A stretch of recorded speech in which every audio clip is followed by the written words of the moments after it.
정말로 나하고 똑같이 위암 수술한 선배 신부님인데 여러 가지로 선배죠. 너무 존경스러워요.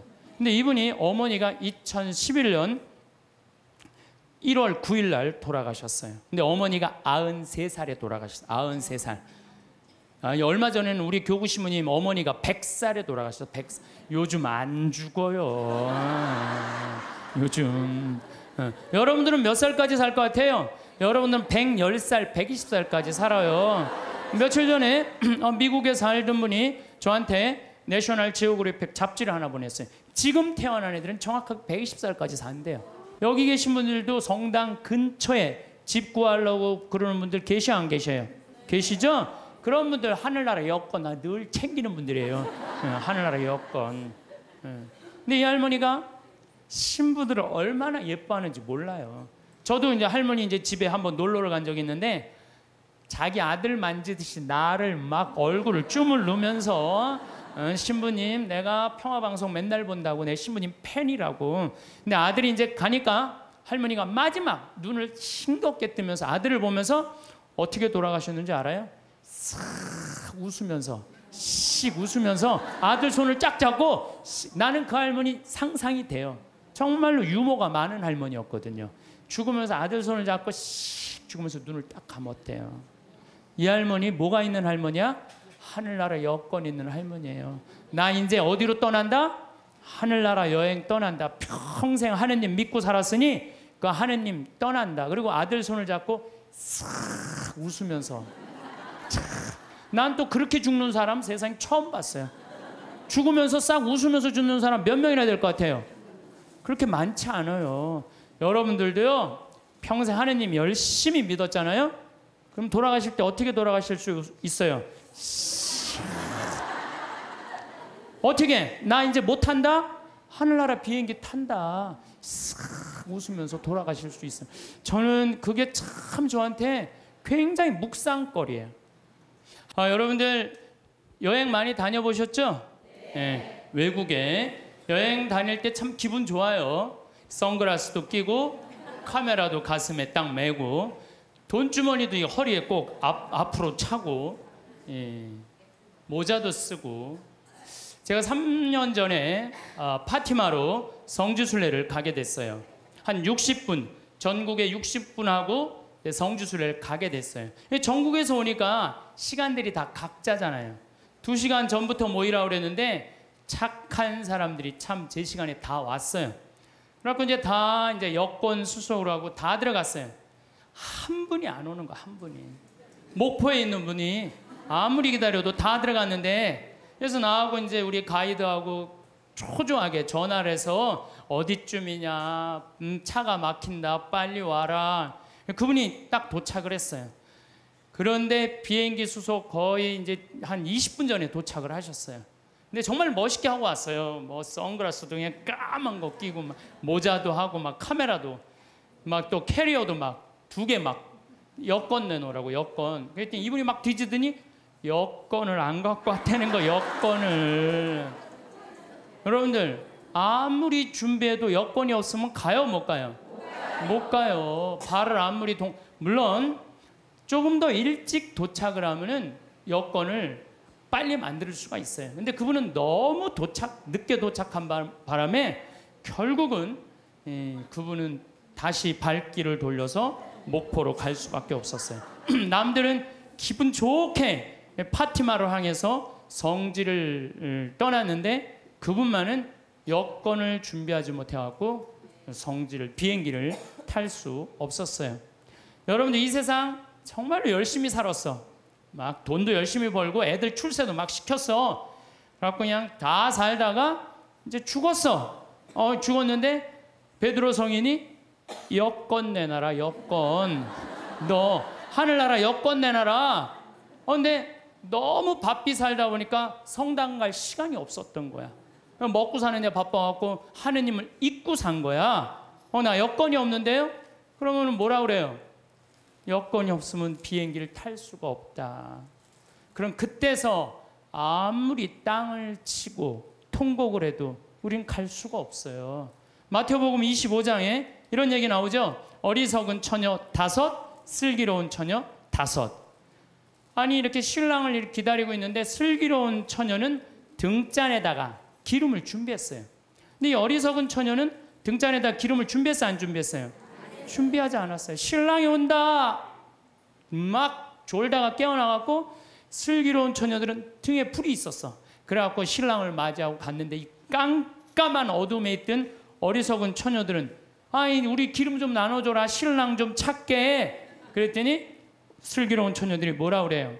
우리가 나눠주면은 우리도 모자라고 니네들도 모자란다. 니네들 빨리 가서 가게에 사갖고 와라. 그래갖고 그냥 가게로 쫓아가고 왔는데 신랑은 이미 어떻게 됐어요? 들어갔어요. 끝나는 거예요. 여러분들, 신랑이 아무리 좋으면 뭐예요? 준비가 안 돼 있는데. 예수님이 아무리 좋으면 뭐예요? 내가 예수님을 맞이할 준비가 돼 있어 없어요? 준비가 안 돼 있는 사람은 요들 많어 적어요? 너무 많아요. 저는 이런 생각 많이 해요. 우리들이 죽었어. 죽었는데 딱 죽으면 다 아무것도 없는 줄 알았더니 하늘이 쫙 열리더니 베드로 성인이 딱 나타나갖고 비행기 타고 가야 된다. 자, 여권 내놔라. 나 여권이 없는데요. 돌아가려고 해도 돌아갈 수 있어요, 없어요? 돌아갈 수가 없어요. 저는 우리 2층 집에 살던 분이 예전 얘기예요. 한 30년 전 얘기예요. 내가 신학생 때 2층 집에 있던 분이 한 15년 동안 당뇨로 고생을 했어요. 근데 그분이 돌아가시기 3일 전에 갑자기 수녀님을 찾는 거예요. 성당 안 다니셨던 분인데, 그래서 부인이 당신 왜 성당도 안 다니던 양반이 갑자기 수녀님을 찾느냐고.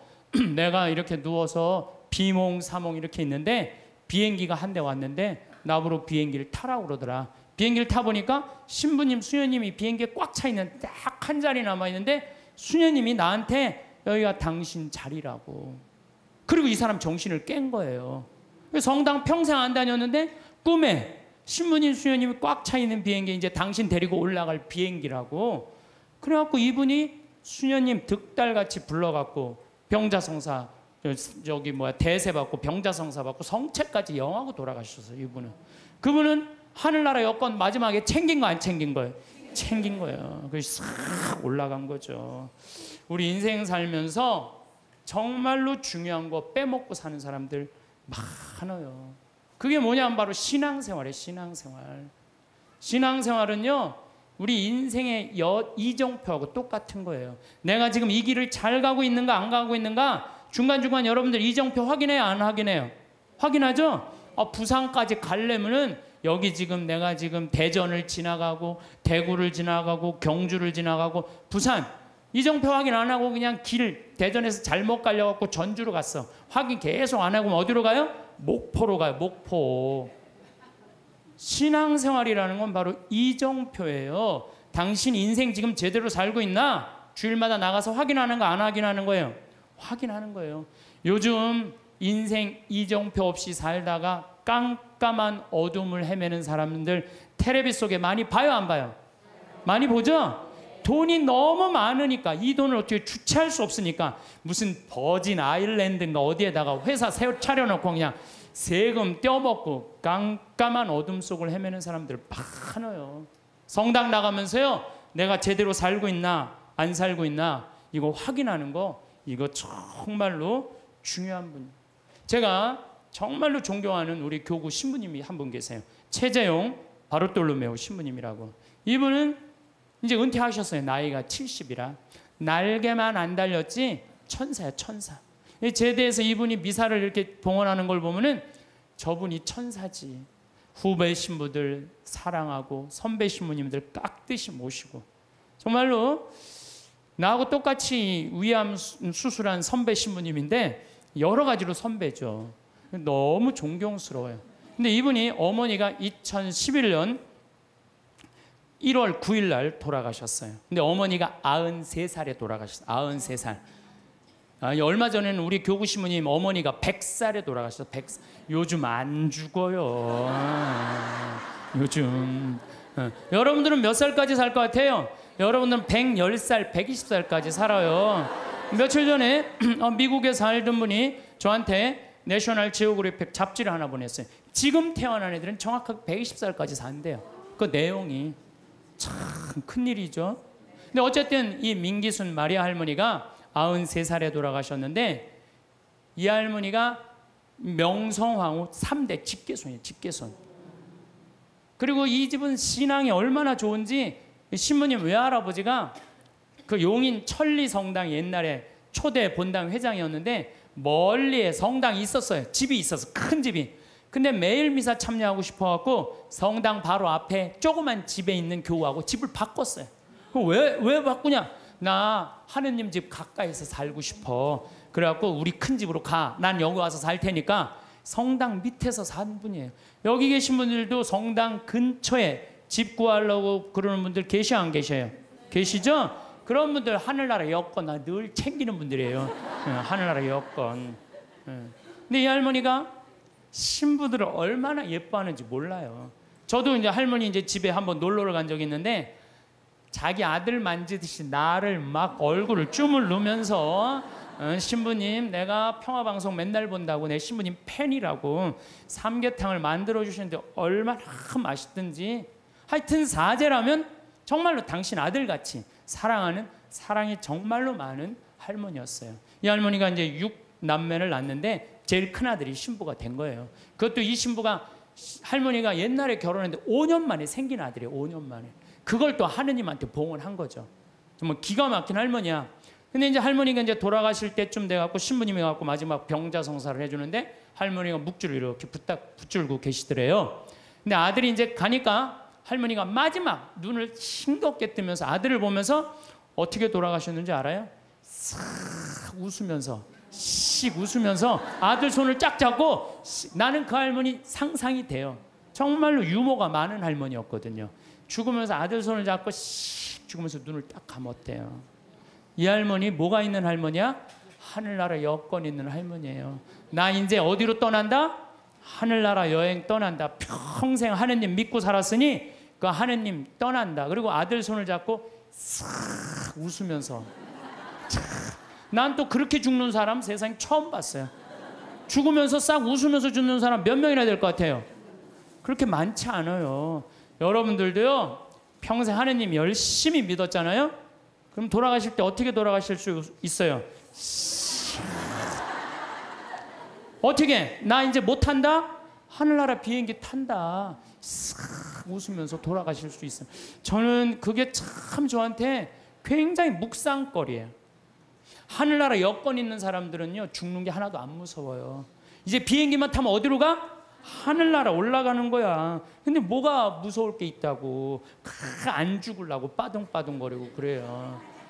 나 조금 있으면 이제 하늘나라 타고 올라가는 건데 여러분들 어느 날 거미가 나뭇가지에서 쫙 줄을 타고 내려와 갖고 집을 졌어요. 쫙 집을 졌어. 이 육각형 정방향으로 싹 집을 졌어. 이 큰 나뭇가지 밑이니까 공간도 넓고 거미줄을 쳐놓으니까 뭐 나방도 와서 붙고 파리도 와서 붙고 그냥 돌아다닐 때마다 너무 기분이 좋은 거야 거미가. 그래서 그거 다 거미줄로 말아서 침해가고 발라갖고 그냥 때 따라 철 따라 찾아 먹으니까 이 거미가 너무 행복했어요.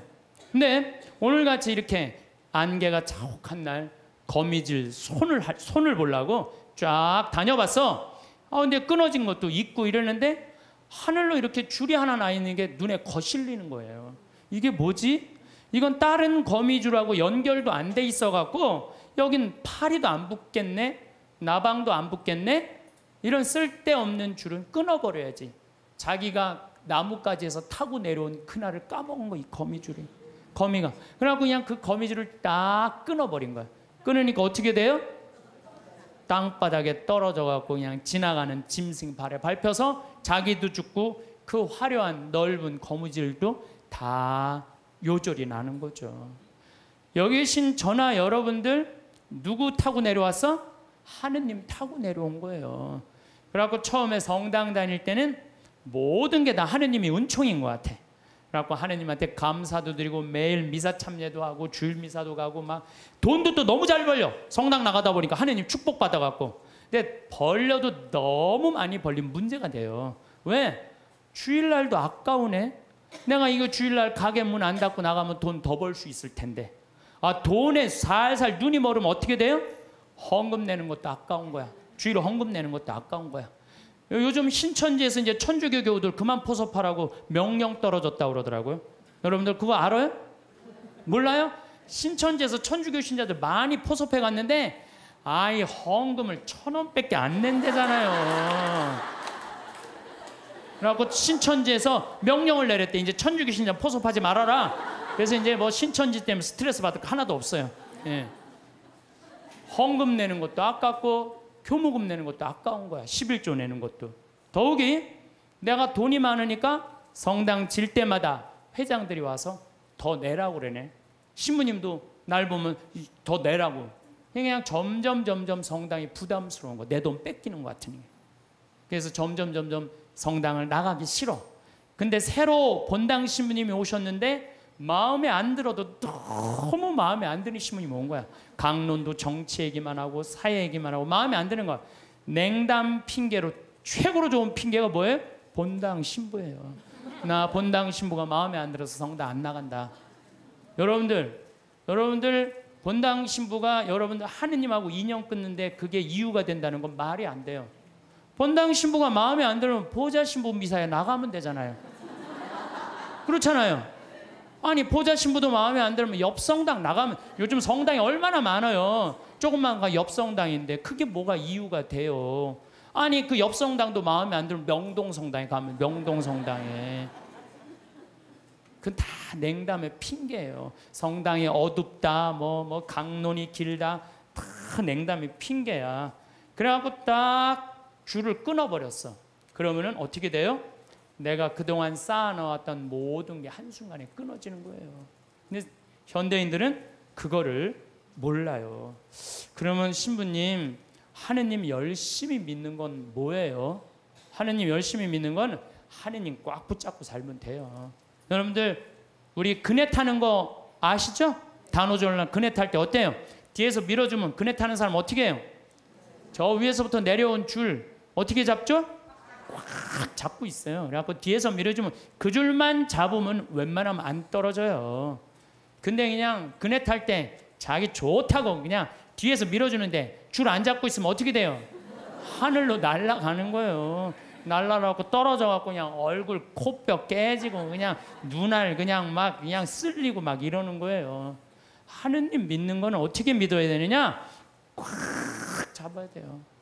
하느님 꽉 잡는 방법은 뭐예요? 레저 활동 열심히 하고 성령 기도해 나가고 성당에 전례 봉사하면 전례 봉사하고 반모임 열심히 나가고 매일 미사 나가고 이게 하느님 꽉 붙잡고 사는 거예요. 근데 요즘 현대인들은 내가 보기에는요 하느님 꽉 붙잡고 사는 사람 별로 없어요. 다 그냥 줄 흔하게 잡고 떨어지려면 떨어져라. 난 하늘로 날아가고 싶다. 그런 사람들 너무 많습니다.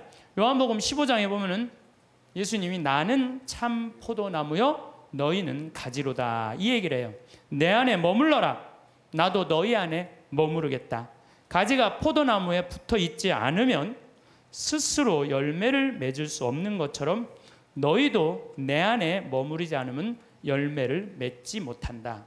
너희는 나 없이 아무것도 하지 못한다.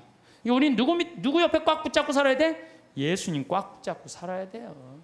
근데 그냥 예수님이 주일날 나가는 거 귀찮다고 본당 신부 강론이 마음에 안 든다고 줄 놔버리면은 우리는 그냥 끝나는 거예요.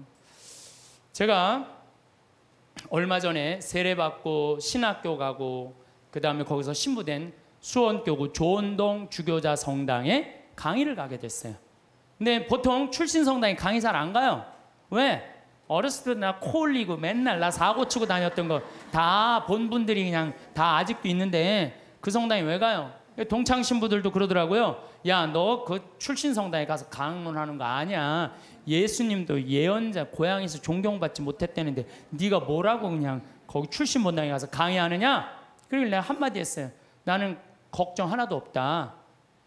나는 예언자가 아니다. 예수님은 예언자시지만 나는 그냥 일갓 하나의 그냥 신부다, 신부. 이제 강의를 갔어요. 강의를 갔는데 정말로 30년 전에 본 사람이 그대로 다 있는 거예요. 하나도 안 죽고 다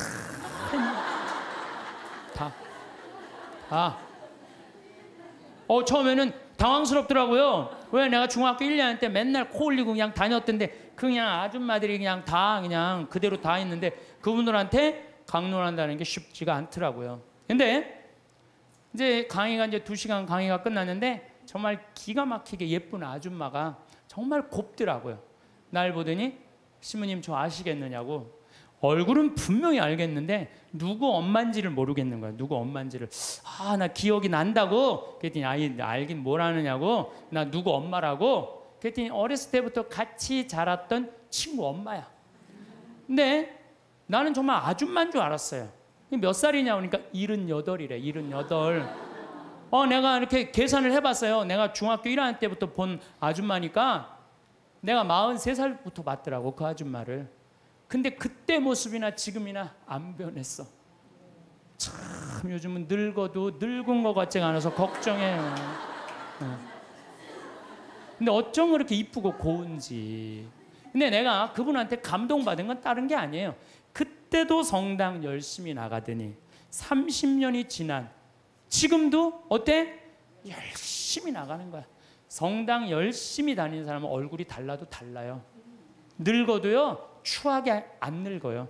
성당 열심히 다니는 사람 이뻐요. 이뻐. 그렇게 이쁘더라고요. 보면서. 또 제가 얼마 전에 평택 비전동 성당 내 첫 본당 신부했던 데를 초청을 해서 주일날 갔어요. 평일날은 뭐 가끔 갔었지만 주일날은 처음 간 거예요. 성당이 1000명도 도왔어요. 성당이. 근데 그 앞에 앉은 사람 보니까 17년 전에 앉아있던 사람이 그대로 앉아있더라고요. 이게 무슨 얘기냐면은 하느님 믿는 거는 변함이 없어야 돼요. 봄에 나갔다가 가을에 안 나가고 더운 날 안 나가고 시원한 날 나가고 성탄 때 나가고 평상시에 안 나가고 이러는 게 아니고 눈이 오나 비가 오나 바람이 부나 변하지 않고 계속 나가는 거. 이게 신앙생활 제대로 하는 거예요. 그래서 저는 여러분들 신앙생활 앞으로도 변함없이 어떤 풍파가 닥쳐와도 변함없이 성당 나가길 바라요. 하느님 어떻게? 하느님 꽉 붙잡고 사는 사람 죽을 때 어떻게 죽을 수 있어? 왜 죽을 때 씩 웃을 수 있어? 하늘나라 여건 있잖아요. 내가 하느님 온전히 꽉 믿은 사람은요 죽음이 아니에요. 죽음은 새로운 삶으로 옮아가는 거예요. 새로운 삶으로. 하느님 믿는 건 그런 거예요. 그래서 저는 제가 여러 번 요즘 요 근래에 죽음이라는 걸 경험하면서 정말 많이 묵상을 해봤어요. 죽는 게 뭔가. 이게요 하늘나라로 건너가는 다리일 뿐이에요. 죽는 거 무서워할 필요 하나도 없어요. 신부님, 그런데 저는요 가끔 믿음이 흔들릴 때가 있어요. 꽉 붙잡고 사는데 이게 정말로 하느님이 계신가 안 계신가 의심스러울 때가 있어요. 여기 계신 분들도 그럴 때 있어요 없어요? 그거는요 저도 그래요. 믿음하면서 계신가 안 계신가 이거 의심 안 하는 사람 한 사람도 없어요. 심지어 성인들도요 극도의 유혹을 받는다고 그래. 신앙생활하면서 의심을 하는 건 당연한 거예요. 근데 혹시 여기 계신 여러분들 가운데 내가 태어난 날 의심하는 분들 계셔 안 계셔요? 네? 태어난 날 의심하는 분 있어요 없어요? 만약에 태어난 날 의심하면 내가 있는 존재를 의심하는 거 안 의심하는 거예요? 그런데 혹시 여기 태어난 거 보신 분 계세요? 내가 엄마 태를 열고 나올 때 피를 뒤집어 쓰고 딱 나오는 순간 엄마가 나를 안고 빵긋 웃었던 그 모습 기억나요 안 나요? 기억 안 나죠? 그런데도 네 생일이 6월 7일이다. 그러면 그날이 내 생일인 줄 다 알아요. 이 엄마가 내 엄마일까? 이거 의심하는 사람 없어요. 여러분 혹시 이 엄마가 내 엄마일까? 이렇게 의심한 적 있어요 없어요?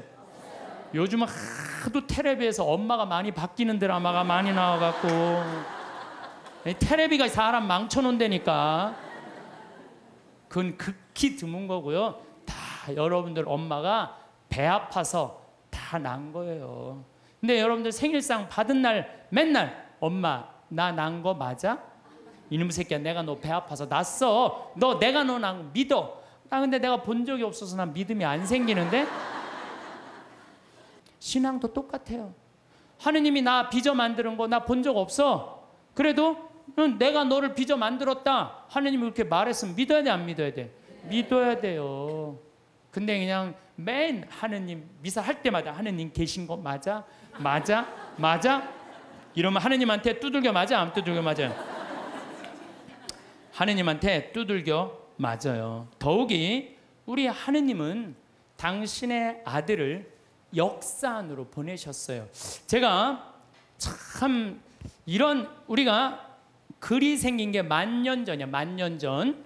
10,000년 전이 글이 생겼는데 그러니까 이때부터는 역사가 기록이 된 거예요.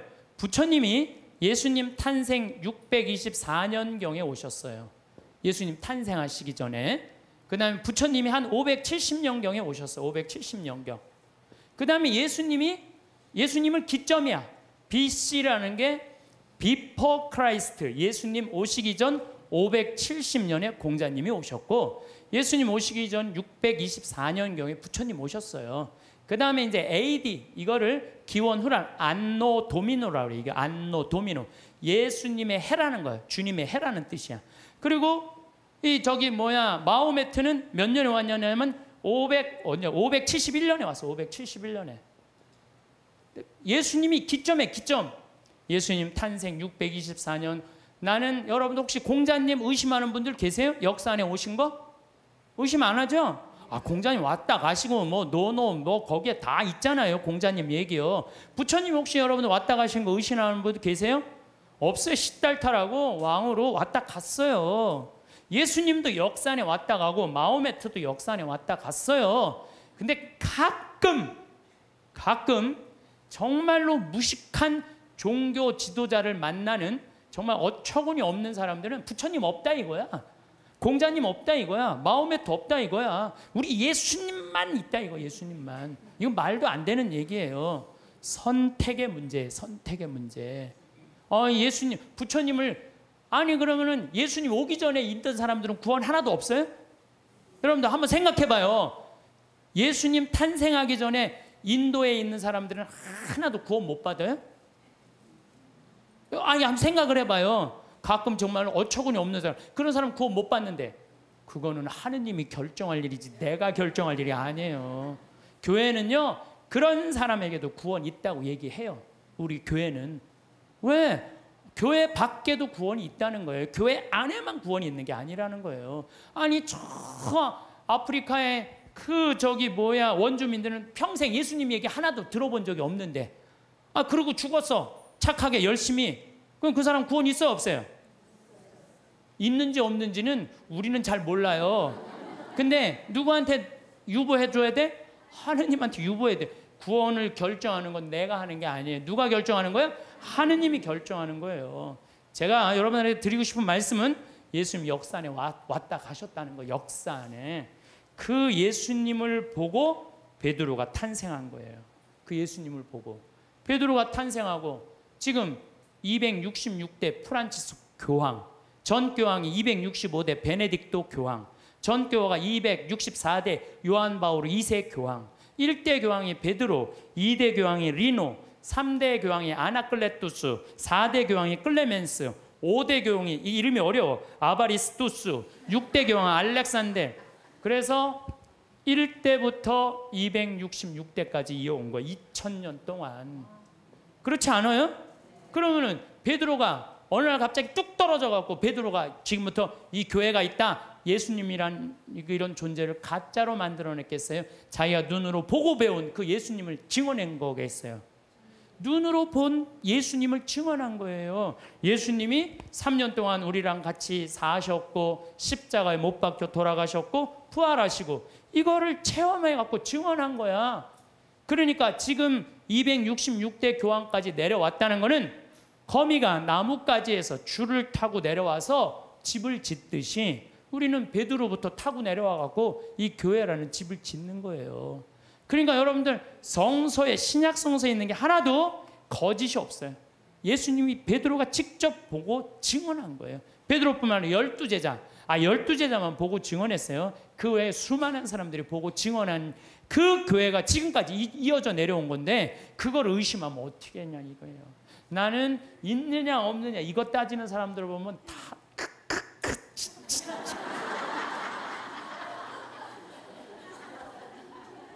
가슴이 답답해요. 어떻게 그렇게 의심이 많아요?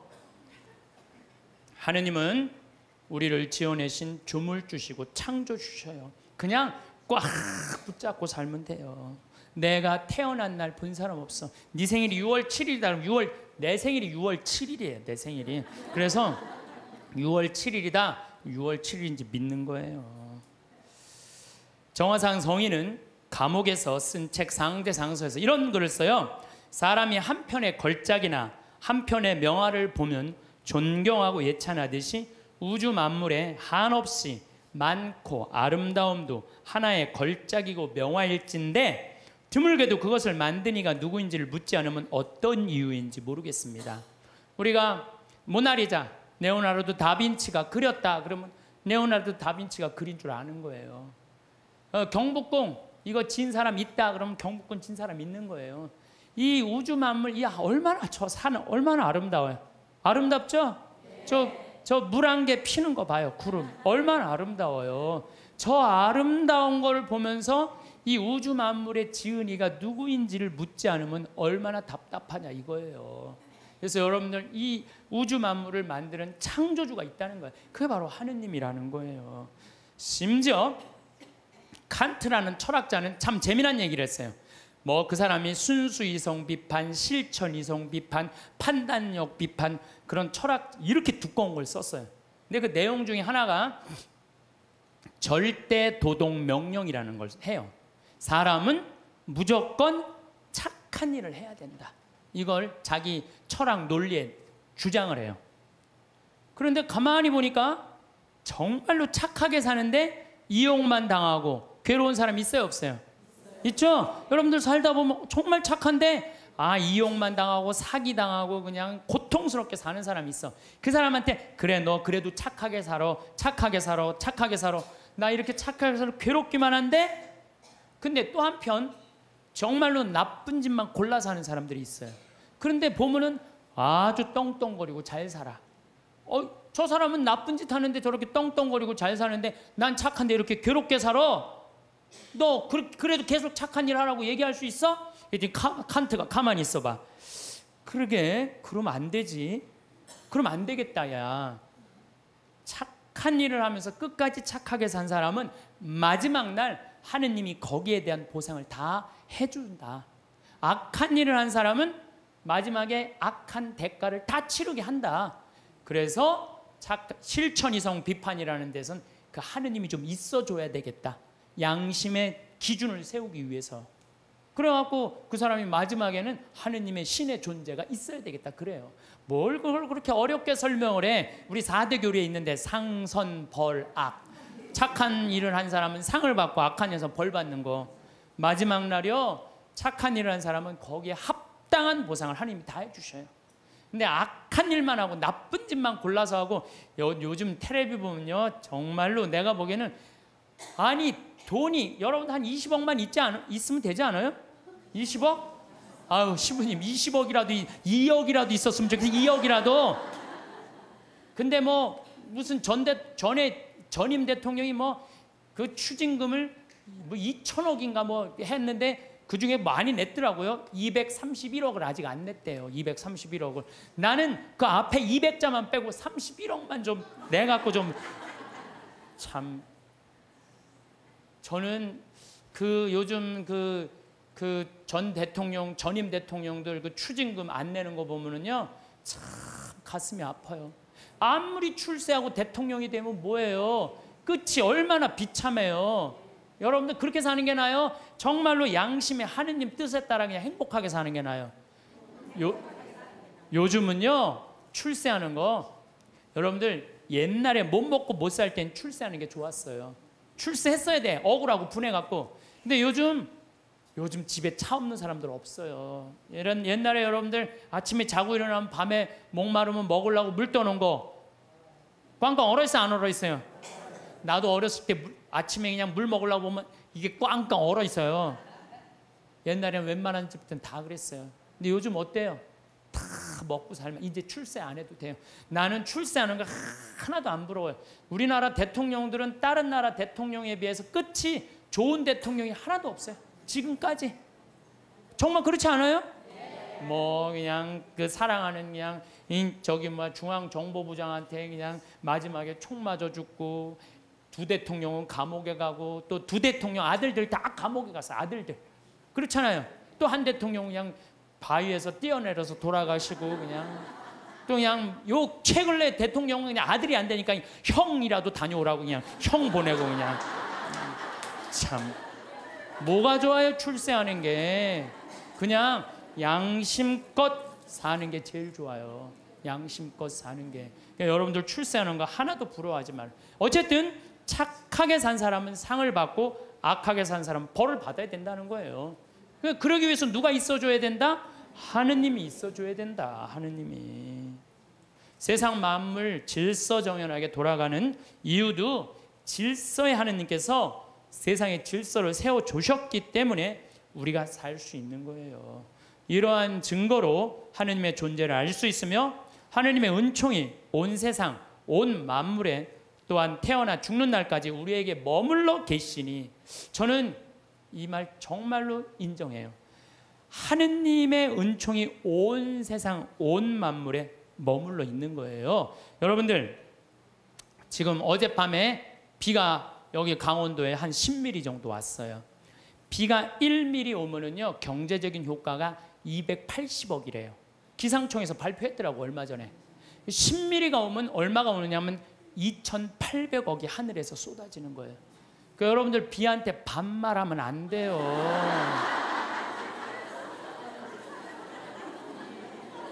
근데 우리는 얼마나 건방지냐 하면은 비 왔네? 비 오고 있네? 이게 말이 돼요? 비 오시네. 비 오시네. 빗님 오셨네. 이래야지. 비 왔네가 뭐예요?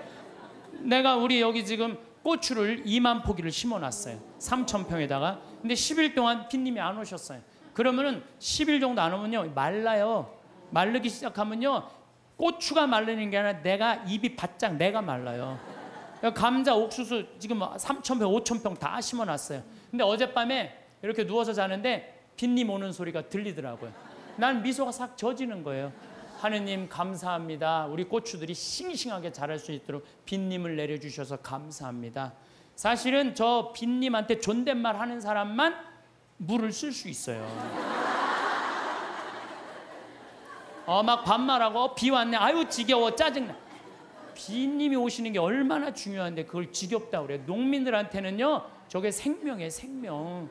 만약에 저걸 내가 한번 재작년인가 3년 전에 배추밭에 가을 마른 장마가 왔어요. 가을 동안 한 번도 빗님이 안 오셨어. 저 강물을 터서 하는데요, 그 전기, 노력, 돈이 얼마가 들어가는데요. 그걸 전국적으로 다 한다고 생각을 해봐요. 그러니까 1mm 오면요 280억 내려주시는 거 맞는 거예요. 그러니까 우리는 빗님을 해도 어떻게? 빗님 오시네. 감사해야 돼요. 더욱이 우리 여기 지금 이 어두움을 밝히기 위해서 등을 켜놨잖아요. 이거 돈으로 하려면 지금 얼마예요? 우리 한 달에 전기세 500만 원 나가는데 이 큰 건물을 유지하려면은. 근데 낮에 태양이 비춰갖고 온 세상을 밝혀주잖아요. 그걸 전기로 쓰려고 생각을 해봐요. 돈이 얼마가 될 것 같아요? 빗님 공짜로 쓰지, 태양빛 공짜로 쓰지. 이걸 공짜로 쓰면서도 하느님의 이 은총을 저버리면 어떻게 하냐 이거예요. 지금 여러분들 더워갖고 저 에어컨 지금 틀어놨잖아요. 저 에어컨만 틀면 우리가 100만 원, 150만 원 전기 확 올라가요. 근데 저 우리 생태마을 앞에 나가면 느티나 바람이 싹 불으면 기분이 얼마나 좋아. 그 바람을 마저도 감사한 거예요. 그걸 에어컨 바람으로 만들어내려면 원자력 발전소 그냥 26개 다 가동해도 못해요. 우리는요, 정말로 걸을 때나 눈을 뜰 때나 잠을 잘 때나 공기는 또 어때? 내가 또 이 스킨스쿠버 다이빙해요. 그 물속에 들어갈 때 30분 그 마시는 그 공기통 사는 게 3만 원이에요. 3만 원. 30분 마시는데 3만 원 들어요. 3만 원. 근데 여러분들은 지금 하루 종일 공짜로 얼마나 돼요? 이게 여러분들이 저 앰뷸런스에 실려갈 때 그 산소 호흡기 되면 그건 더 비싸요. 36만 원인데 36만 원. 그러니까 그냥 하루 24시간 숨 공짜로 쉬면은 여러분들 거의 1,000만 원 280억 내려주시지 1,000만 원 공짜로 내려주시지. 그런데 이게 감사하지 않고 살면은 이게 어찌 된 일이냐 그 얘기예요. 참, 하느님 은총 없이 되는 일 하나도 없어요. 하느님의 그 은혜를 저버릴 수 없음은 아들이 어버이 덕에 먹고 그 집에 살며 그 살림을 쓰면서 함부로 제가 잘난 체하며 부모를 무시하며 섬김과 근본을 갚는 뜻을 모르면 효도입니까? 불효입니까? 여러분들 태어나갖고 엄마 아버지 세간살이 써야 안 써요? 쓰죠? 엄마 아빠 밥솥 쓰고 엄마 아빠 방 쓰고 엄마 아빠 거실 쓰고 엄마 아빠 전기 다 쓰는 거 아니에요? 전화기. 그런데 그 엄마 아빠한테 감사하지 않으면 효도냐 불효냐 이거예요. 그것처럼 우리는 하느님 세간살이 쓴다 이거예요. 나무, 저 빈님, 태양, 바람 다 하느님 세간살이야. 그걸 쓰면서 감사해야 된다 이거죠. 저는 여러분들도 다 하느님 은총 속에 살았지만 저는 특별히 하느님 사랑받고 산 신부예요. 제가 2010년 4월 6일 날 위암 수술했어요. 위를 3분의 1을 잘라냈어요. 위를 3분의 1을. 내가 그렇게 방송에 나가서 그렇게 위암 수술했다는데 말할 때마다 놀라는 거 보면 난 또 놀라요. 내가 전국적으로 이렇게 수술했다고 얘기해도. 근데 우리 위가 딱 손바닥만 하대. 손바닥. 근데 저는 정 가운데 위암이 생겼어요. 1.5cm가 생겼어요.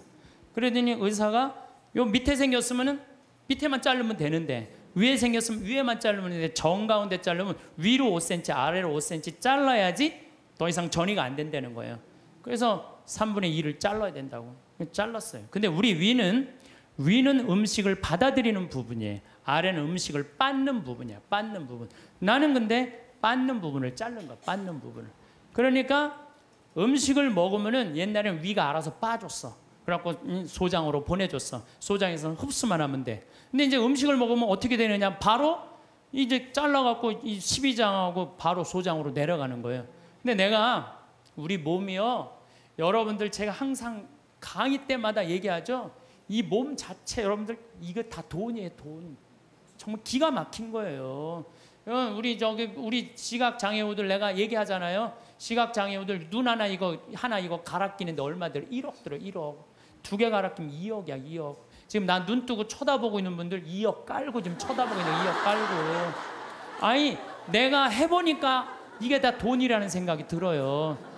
이게 이제 위를 잘랐어요. 위를 잘라니까 밥을 먹잖아요.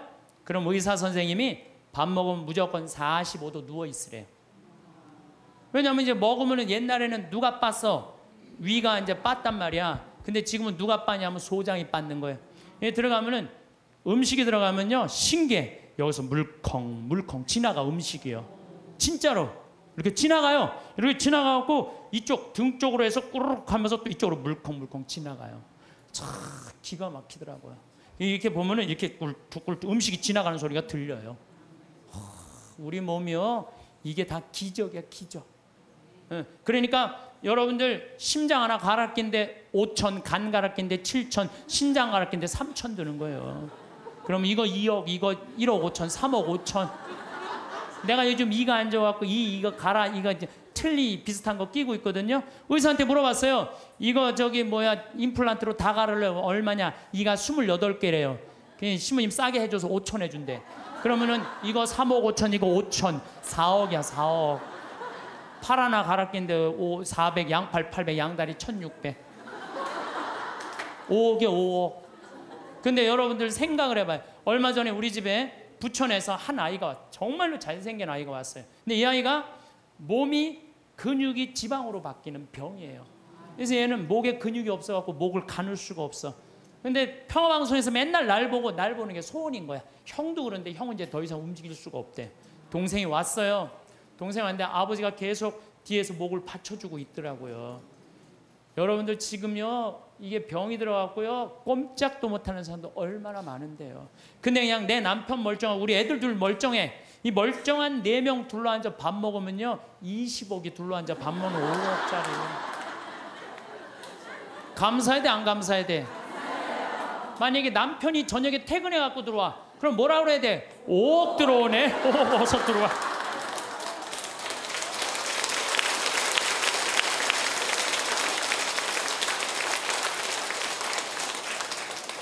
근데 제가 수술하고 20일 만에, 20일도 아니네, 14일 만에 우리 직원들이 수술하고 강의를 다 취소해놔야 되는데 딱 하나를 취소를 못한 거예요.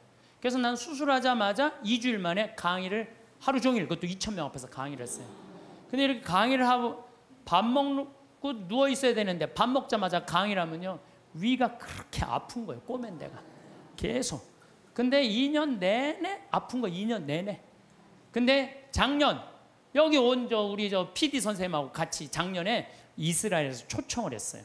이스라엘에서 초청을 해갖고 예수님 걸어가신 길을 가자는 거예요. 예수님이 딱 27년 3월 26일 날 나자렛에서 떠나갖고 갈릴레아로 갔대요. 27년 3월 26일 날. 근데 내가 작년 3월 26일 날 거길 간 거예요. 그 떠난 날, 역사적으로 떠난 날 거기 나자렛에서 예수님이 두루마기를 펴서 뭐라 그래요? 오늘 이제 기름이 부어갖고 묶인 이들에게는 해방의, 눈먼이들에게는 빛을, 가난한 이들에게는 해방을, 이렇게 얘기를 하잖아요. 이게 오늘 나한테 이루어졌다.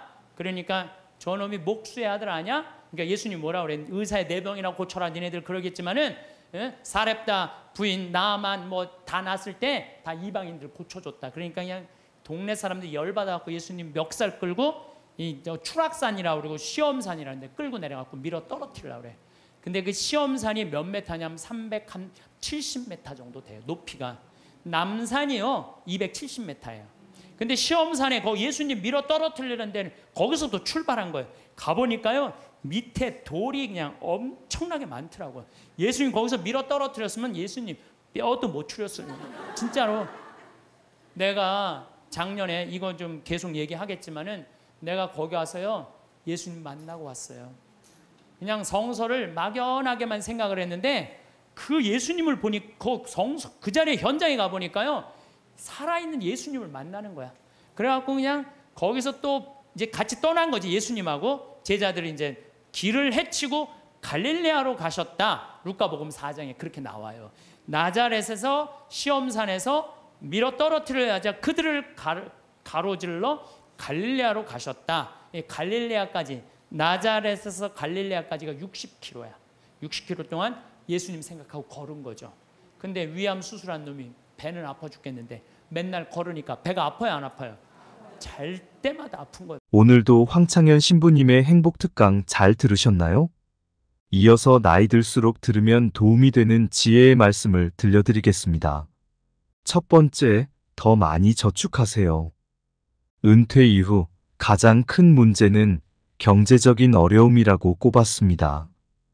고정 수입이 줄어드는 탓에 생활고에 시달릴 수 있습니다.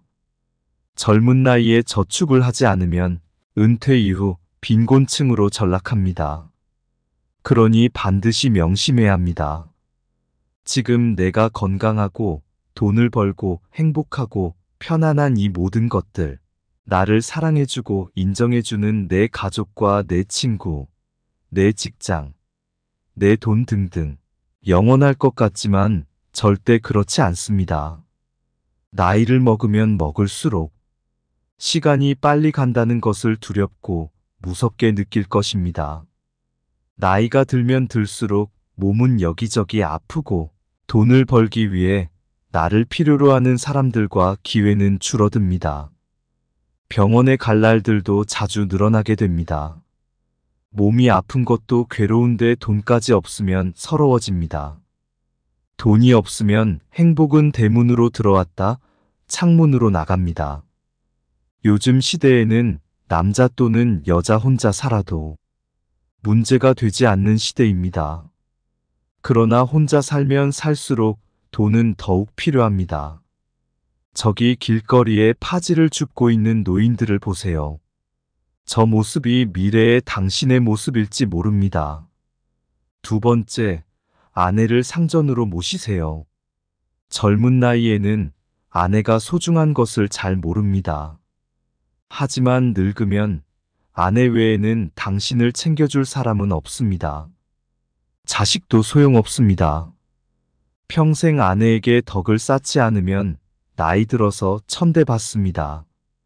이는 선배들의 생생한 조언입니다. 아내의 마음이 편안하고 안정되어야 집안이 편안하고 남편과 자녀가 하루 일과를 마치고 집에 돌아왔을 때 편안하고 포근하게 쉴 수가 있습니다. 그러한 아내의 마음은 모성애입니다.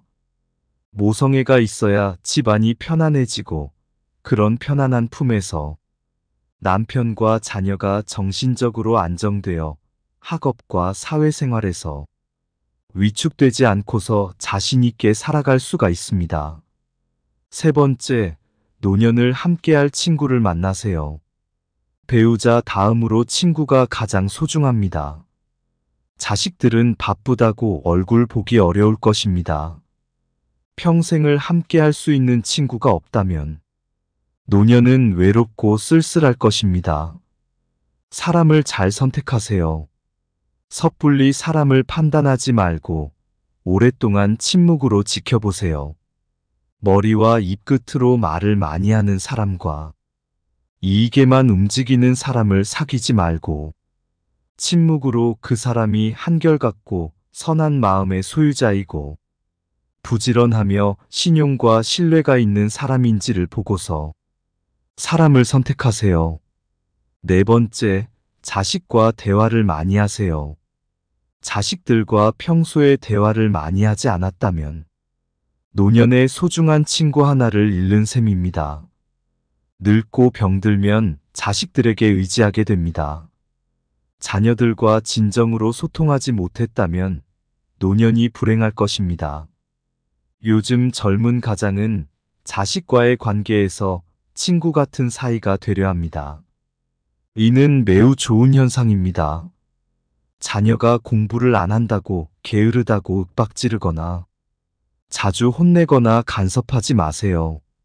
자녀의 불손한 모습을 보면 그것이 내 모습이라 하며 나 스스로를 반성했습니다. 자녀는 아무리 많은 사교육을 받았더라도 부모의 틀을 벗어나지 않습니다. 좋은 자녀는 좋은 부모가 원인이 있고 나쁜 자녀는 나쁜 부모가 원인이 있습니다. 다섯 번째, 건강을 관리하세요. 건강이 중요하다는 사실을 누가 모르겠습니까? 하지만 젊어서는 잘 모릅니다. 젊은이들은 지금의 건강이 평생 갈 것 같은 자만에 빠지게 됩니다. 조금이라도 아프면 약을 먹지 않고 버티려는 자신감까지 생깁니다.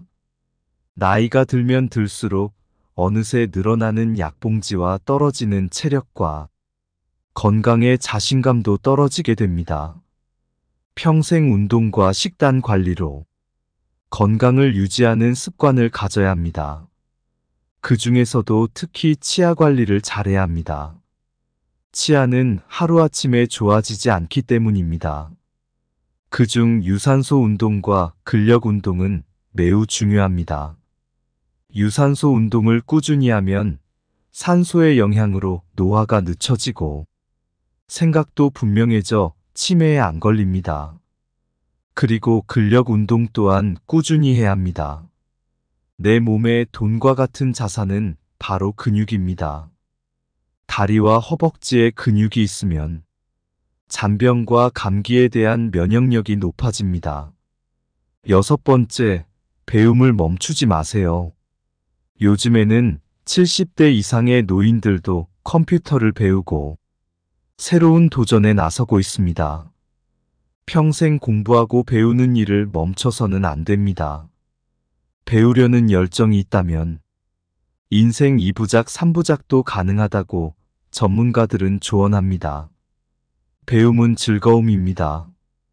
배움에서 인생의 보람과 삶의 의미가 보다 뚜렷해집니다. 술과 담배와 유흥과 쾌락은 즐거움이 최고조이지만 그때일 뿐이고 돌아서면 허탈감과 후회와 고통밖에 없습니다. 배움은 정신적 자산입니다. 자산이란 무엇인가요? 자산은 은행의 돈이나 부동산과 같습니다. 쌓으면 쌓을수록 늘어나고 삶의 응용까지 돼서 기쁨과 보람이 배가 되어 행복해집니다. 유흥과 쾌락은 시간이 지나면 가치가 떨어지거나 무의미해지는 물거품과 같다는 것을 명심하여 젊을 때부터 배움과 자기 성찰을 게으르게 하지 말기를 당부하고 또 당부합니다. 7번째, 평생 할 취미를 만드세요. 취미라고 해서 골프 등과 같이 돈이 많이 들어가는 것일 필요는 없습니다. 등산과 가벼운 산책, 독서 등과 같이 큰 돈이 필요 없는 것들도 많습니다. 취미를 부부와 함께 하는 것이 가장 좋습니다. 물론 친구들과 어울려 친목을 도모할 수 있는 취미 생활도 추천합니다. 평생 할 취미는 단순한 취미가 아닙니다. 취미는 삶의 활력이자 즐거움이고 배움이기도 합니다.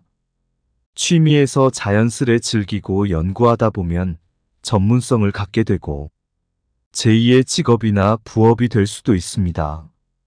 경기가 좋지 않을 때에 장년층들이 은퇴하고서 가장 많이 차리는 치킨 피자집보다 훨씬 나을 수 있습니다.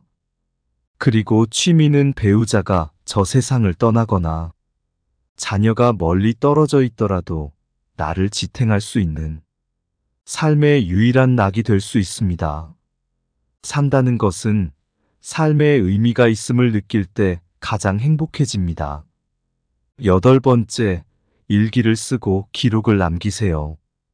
은퇴한 나이에 생각해보면 자신이 살아온 인생이 허무하고 덧없이 느껴질 때도 있습니다. 그럴 때 평생 자신이 걸어온 발자취를 돌아보고 정리하는 것이 필요합니다. 그렇게 하기 위해서는 젊어서부터 기록을 남기는 습관이 요구됩니다. 일기를 매일 쓰라고 말하는 것은 아닙니다. 다만 틈틈이 기록하고 사진 등을 남겨놓으면 나중에 자신의 삶을 정리하는 데 도움이 됩니다. 가족들에게 남겨줄 소소한 자서전을 써보는 것도 좋겠습니다. 일기를 쓴다는 것은 단순히 기록하는 것 이상의 의미가 있습니다.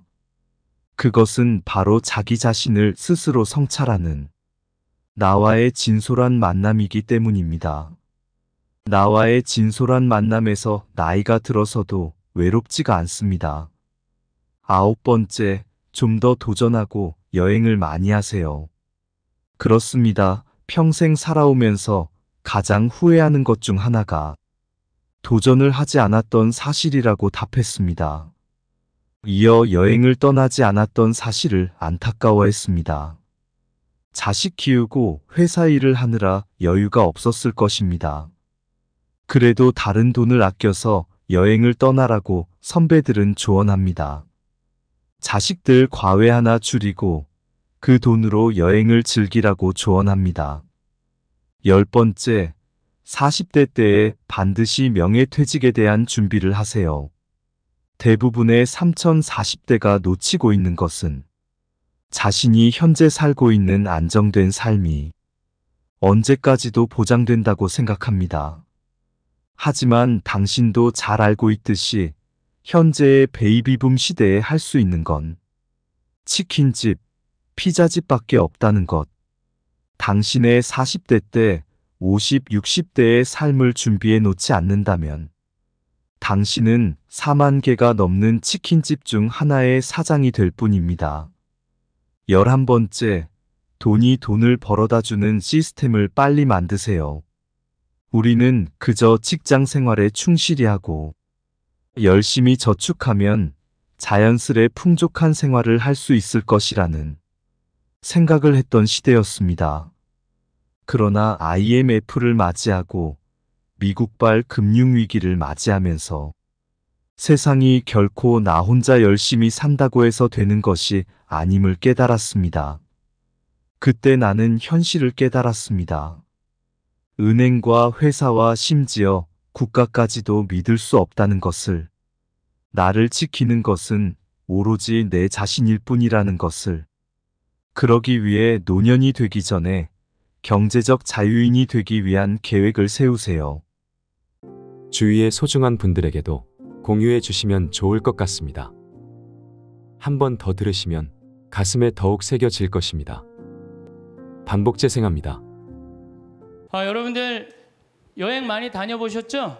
네. 외국에 여행 다닐 때 참 기분 좋아요. 선글라스도 끼고 카메라도 가슴에 딱 메고 돈주머니도 이 허리에 꼭 앞으로 차고 모자도 쓰고. 제가 3년 전에 파티마로 성지순례를 가게 됐어요.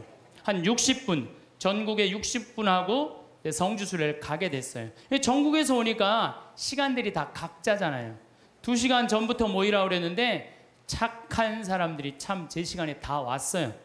그래갖고 이제 여권 수속을 하고 다 들어갔어요. 한 분이 안 오는 거, 한 분이. 목포에 있는 분이 아무리 기다려도 다 들어갔는데, 그래서 나하고 이제 우리 가이드하고 초조하게 전화를 해서 어디쯤이냐, 차가 막힌다, 빨리 와라. 그분이 딱 도착을 했어요. 그런데 비행기 수속 거의 이제 한 20분 전에 도착을 하셨어요. 근데 정말 멋있게 하고 왔어요. 뭐 선글라스도 그냥 까만 거 끼고 막 모자도 하고 막 카메라도 막 또 캐리어도 막 2개 막 여권 내놓으라고, 여권. 그랬더니 이분이 막 뒤지더니 여권을 안 갖고 왔다는 거, 여권을. 여러분들 아무리 준비해도 여권이 없으면 가요, 못 가요? 못 가요. 발을 아무리 물론 조금 더 일찍 도착을 하면은 여권을 빨리 만들 수가 있어요. 근데 그분은 너무 늦게 도착한 바람에 결국은 그분은 다시 발길을 돌려서 목포로 갈 수밖에 없었어요. 남들은 기분 좋게 파티마를 향해서 성지를 떠났는데 그분만은 여권을 준비하지 못해갖고 비행기를 탈 수 없었어요. 여러분들 이 세상 정말로 열심히 살았어. 막 돈도 열심히 벌고 애들 출세도 막 시켰어. 그래갖고 그냥 다 살다가 이제 죽었어. 죽었는데 베드로 성인이 여권 내놔라, 여권. 너 하늘나라 여권 내놔라. 근데 너무 바삐 살다 보니까 성당 갈 시간이 없었던 거야. 먹고 사는 데 바빠갖고 하느님을 잊고 산 거야. 나 여권이 없는데요? 그러면 뭐라 그래요? 여권이 없으면 비행기를 탈 수가 없다. 그럼 그때서 아무리 땅을 치고 통곡을 해도 우린 갈 수가 없어요. 마태복음 25장에 이런 얘기 나오죠. 어리석은 처녀 5, 슬기로운 처녀 5. 아니 이렇게 신랑을 이렇게 기다리고 있는데 슬기로운 처녀는 등잔에다가 기름을 준비했어요. 근데 이 어리석은 처녀는 등잔에다 기름을 준비했어요, 안 준비했어요? 준비하지 않았어요. 신랑이 온다 막 졸다가 깨어나갖고 슬기로운 처녀들은 등에 불이 있었어. 그래갖고 신랑을 맞이하고 갔는데 이 깜깜한 어둠에 있던 어리석은 처녀들은 우리 기름 좀 나눠줘라, 신랑 좀 찾게. 그랬더니 슬기로운 처녀들이 뭐라 그래요? 우리가 나눠주면은 우리도 모자라고 니네들도 모자란다. 니네들 빨리 가서 가게에 사갖고 와라. 그래갖고 그냥 가게로 쫓아가고 왔는데 신랑은 이미 어떻게 됐어요? 들어갔어요. 끝나는 거예요. 여러분들 신랑이 아무리 좋으면 뭐예요? 준비가 안 돼 있는데. 예수님이 아무리 좋으면 뭐예요? 내가 예수님을 맞이할 준비가 돼 있어, 없어요? 준비가 안 돼 있는 사람은 요들 많어 적어요? 너무 많아요. 저는 이런 생각 많이 해요. 우리들이 죽었어. 죽었는데 딱 죽으면 다 아무것도 없는 줄 알았더니 하늘이 쫙 열리더니 베드로 성인이 딱 나타나갖고 비행기 타고 가야 된다. 자, 여권 내놔라. 나 여권이 없는데요. 돌아가려고 해도 돌아갈 수 있어요, 없어요? 돌아갈 수가 없어요. 저는 우리 2층 집에 살던 분이 예전 얘기예요. 한 30년 전 얘기예요. 내가 신학생 때 2층 집에 있던 분이 한 15년 동안 당뇨로 고생을 했어요. 근데 그분이 돌아가시기 3일 전에 갑자기 수녀님을 찾는 거예요. 성당 안 다니셨던 분인데, 그래서 부인이 당신 왜 성당도 안 다니던 양반이 갑자기 수녀님을 찾느냐고. 내가 이렇게 누워서 비몽사몽 이렇게 있는데 비행기가 한 대 왔는데 나보고 비행기를 타라고 그러더라. 비행기를 타보니까 신부님, 수녀님이 비행기에 꽉 차 있는 딱 한 자리 남아있는데 수녀님이 나한테 여기가 당신 자리라고. 그리고 이 사람 정신을 깬 거예요. 성당 평생 안 다녔는데 꿈에 신부님 수녀님이 꽉 차 있는 비행기 이제 당신 데리고 올라갈 비행기라고. 그래갖고 이분이 수녀님 득달같이 불러갖고 병자성사 저기 뭐야 대세 받고 병자성사 받고 성체까지 영하고 돌아가셨어요. 이분은. 그분은 하늘나라 여권 마지막에 챙긴 거 안 챙긴 거예요? 챙긴 거예요. 그래서 싹 올라간 거죠. 우리 인생 살면서 정말로 중요한 거 빼먹고 사는 사람들 많아요. 그게 뭐냐면 바로 신앙생활이에요. 신앙생활. 신앙생활은요, 우리 인생의 이정표하고 똑같은 거예요. 내가 지금 이 길을 잘 가고 있는가 안 가고 있는가 중간중간 여러분들 이정표 확인해요, 안 확인해요? 확인하죠? 부산까지 가려면은 여기 지금 내가 지금 대전을 지나가고 대구를 지나가고 경주를 지나가고 부산 이정표 확인 안 하고 그냥 길 대전에서 잘못 갈려갖고 전주로 갔어. 확인 계속 안 하고 어디로 가요? 목포로 가요. 목포. 신앙생활이라는 건 바로 이정표예요. 당신 인생 지금 제대로 살고 있나? 주일마다 나가서 확인하는 거 안 확인하는 거예요? 확인하는 거예요.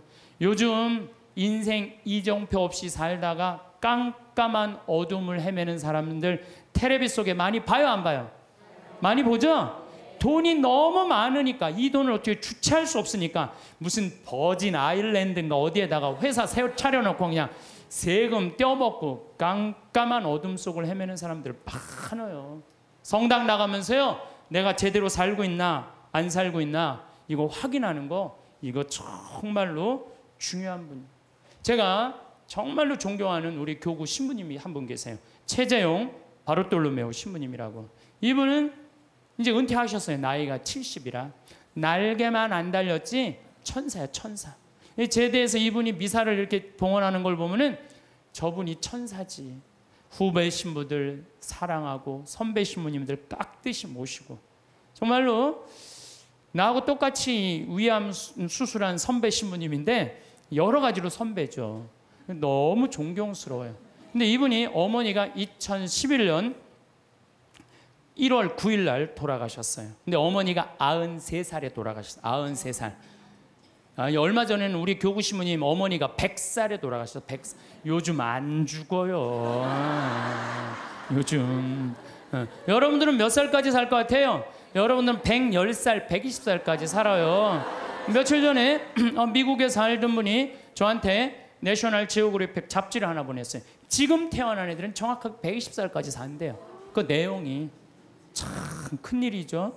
근데 어쨌든 이 민기순 마리아 할머니가 93살에 돌아가셨는데, 이 할머니가 명성황후 3대 집계손이에요. 집계손.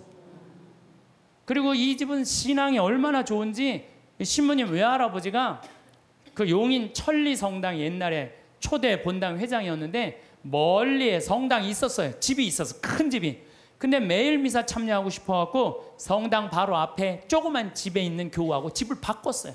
왜 바꾸냐? 나 하느님 집 가까이서 살고 싶어. 그래갖고 우리 큰 집으로 가. 난 여기 와서 살 테니까. 성당 밑에서 산 분이에요. 여기 계신 분들도 성당 근처에 집 구하려고 그러는 분들 계셔 안 계셔요?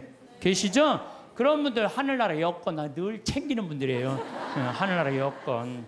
근데 이 할머니가 신부들을 얼마나 예뻐하는지 몰라요.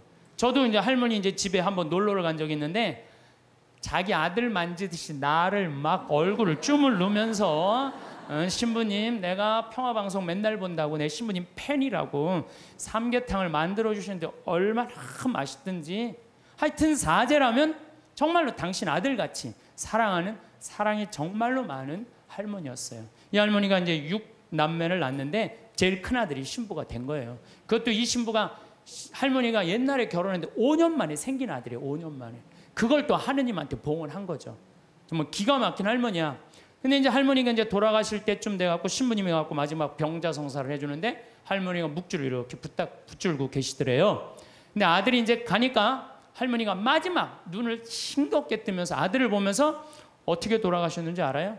싹 웃으면서 씩 웃으면서 아들 손을 쫙 잡고 나는 그 할머니 상상이 돼요. 정말로 유머가 많은 할머니였거든요. 죽으면서 아들 손을 잡고 씩 죽으면서 눈을 딱 감았대요. 이 할머니 뭐가 있는 할머니야? 하늘나라 여권 있는 할머니예요. 나 이제 어디로 떠난다? 하늘나라 여행 떠난다. 평생 하느님 믿고 살았으니 그 하느님 떠난다. 그리고 아들 손을 잡고 싹 웃으면서. 난 또 그렇게 죽는 사람 세상에 처음 봤어요. 죽으면서 싹 웃으면서 죽는 사람 몇 명이나 될 것 같아요? 그렇게 많지 않아요. 여러분들도요, 평생 하느님 열심히 믿었잖아요? 그럼 돌아가실 때 어떻게 돌아가실 수 있어요? 어떻게? 나 이제 못 탄다? 하늘나라 비행기 탄다. 싹 웃으면서 돌아가실 수 있어요.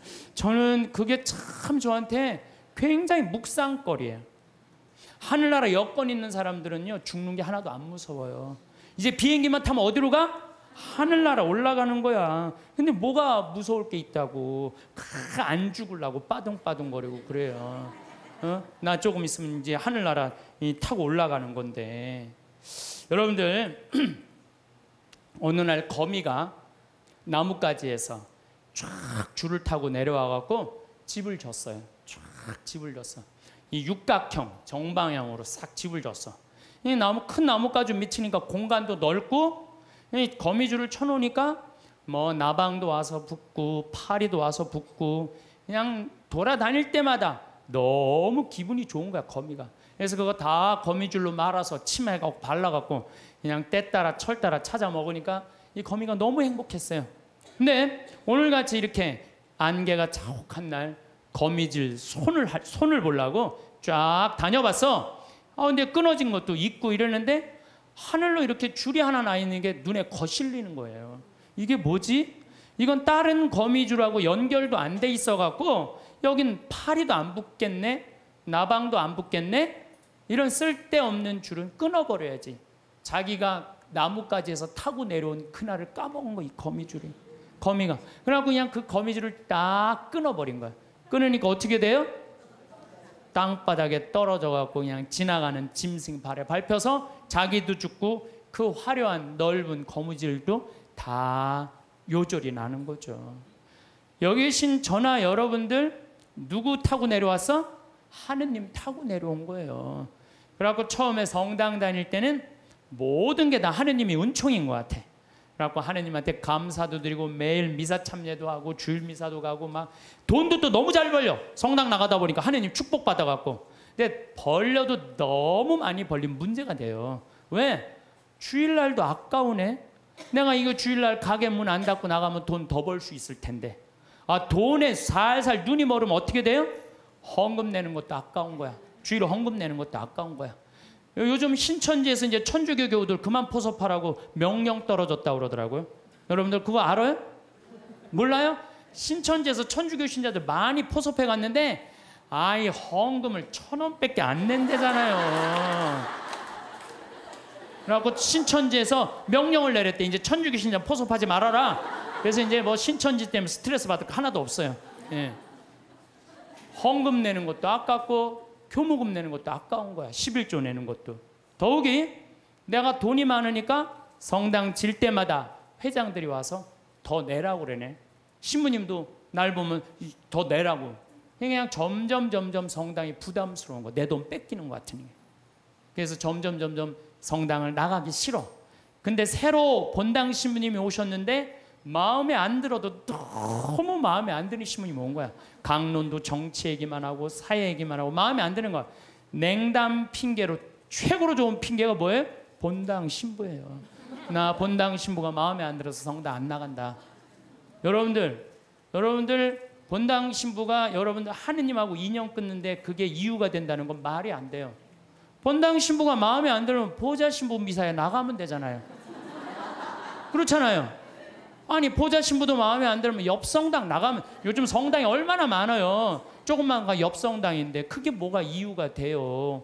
아니 그 옆 성당도 마음에 안 들면 명동 성당에 가면 명동 성당에. 그건 다 냉담의 핑계예요. 성당이 어둡다, 뭐 강론이 길다, 다 냉담의 핑계야. 그래갖고 딱 줄을 끊어버렸어. 그러면은 어떻게 돼요? 내가 그동안 쌓아놓았던 모든 게 한순간에 끊어지는 거예요. 근데 현대인들은 그거를 몰라요. 그러면 신부님, 하느님 열심히 믿는 건 뭐예요? 하느님 열심히 믿는 건 하느님 꽉 붙잡고 살면 돼요. 여러분들 우리 그네 타는 거 아시죠? 단오절날 그네 탈 때 어때요? 뒤에서 밀어주면 그네 타는 사람 어떻게 해요? 저 위에서부터 내려온 줄 어떻게 잡죠?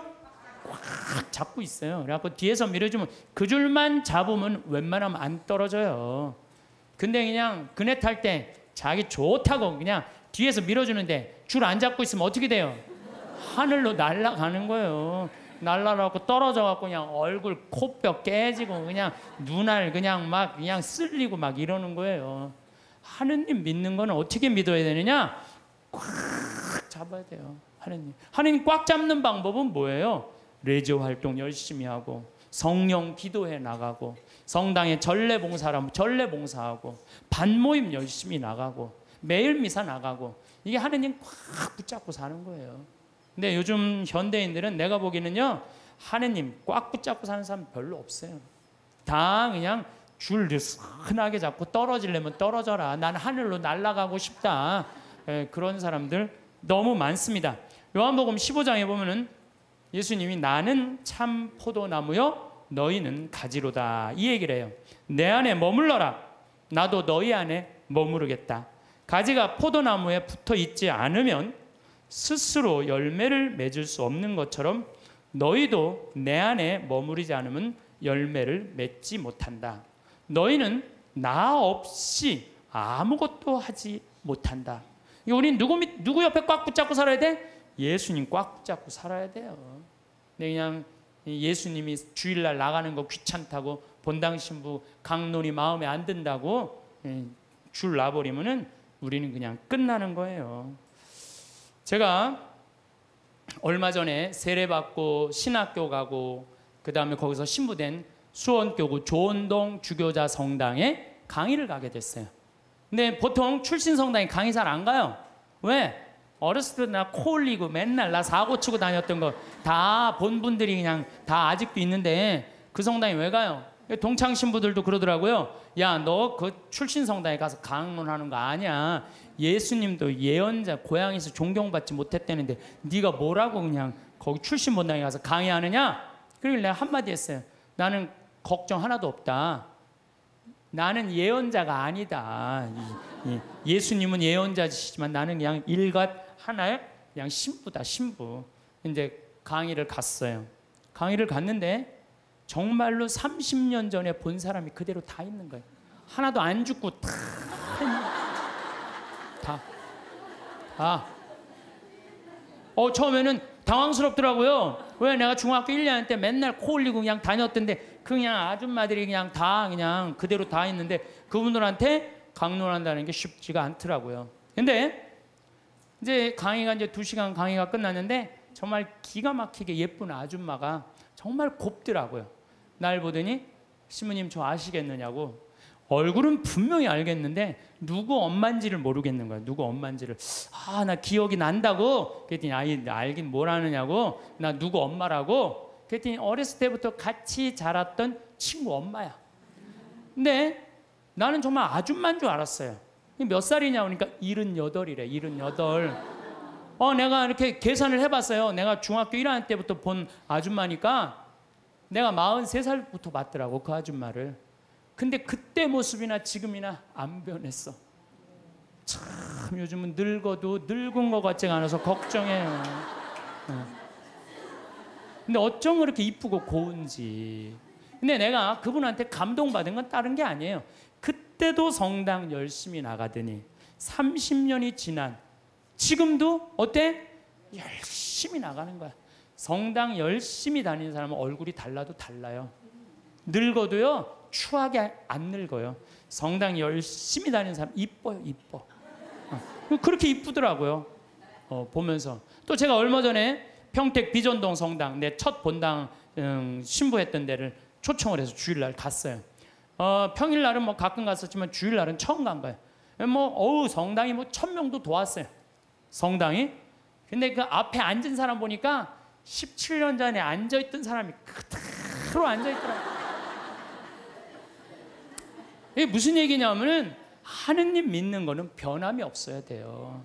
봄에 나갔다가 가을에 안 나가고, 더운 날 안 나가고, 시원한 날 나가고, 성탄 때 나가고, 또 평상시에 안 나가고 이러는 게 아니고, 눈이 오나 비가 오나 바람이 부나 변하지 않고 계속 나가는 거, 이게 신앙생활 제대로 하는 거예요. 그래서 저는 여러분들 신앙생활 앞으로도 변함없이 어떤 풍파가 닥쳐와도 변함없이 성당 나가길 바래요. 하느님 어떻게? 하느님 꽉 붙잡고 사는 사람, 죽을 때 어떻게 죽을 수 있어? 왜 죽을 때 씩 웃을 수 있어? 하늘나라 여건 있잖아요. 내가 하느님 온전히 꽉 믿은 사람은요, 죽음이 아니에요. 죽음은 새로운 삶으로 옮아가는 거예요. 새로운 삶으로. 하느님 믿는 건 그런 거예요. 그래서 저는 제가 여러 번 요즘 요 근래에 죽음이라는 걸 경험하면서 정말 많이 묵상을 해봤어요. 죽는 게 뭔가. 이게요, 하늘나라로 건너가는 다리일 뿐이에요. 죽는 거 무서워할 필요 하나도 없어요. 신부님, 그런데 저는요, 가끔 믿음이 흔들릴 때가 있어요. 꽉 붙잡고 사는데 이게 정말로 하느님이 계신가 안 계신가 의심스러울 때가 있어요. 여기 계신 분들도 그럴 때 있어요, 없어요? 그거는요, 저도 그래요. 믿음하면서 계신가 안 계신가 이거 의심 안 하는 사람 한 사람도 없어요. 심지어 성인들도요, 극도의 유혹을 받는다고 그래. 신앙생활하면서 의심을 하는 건 당연한 거예요. 근데 혹시 여기 계신 여러분들 가운데 내가 태어난 날 의심하는 분들 계셔요, 안 계셔요? 네? 태어난 날 의심하는 분 있어요, 없어요? 만약에 태어난 날 의심하면 내가 있는 존재를 의심하는 거, 안 의심하는 거예요? 그런데 혹시 여기 태어난 거 보신 분 계세요?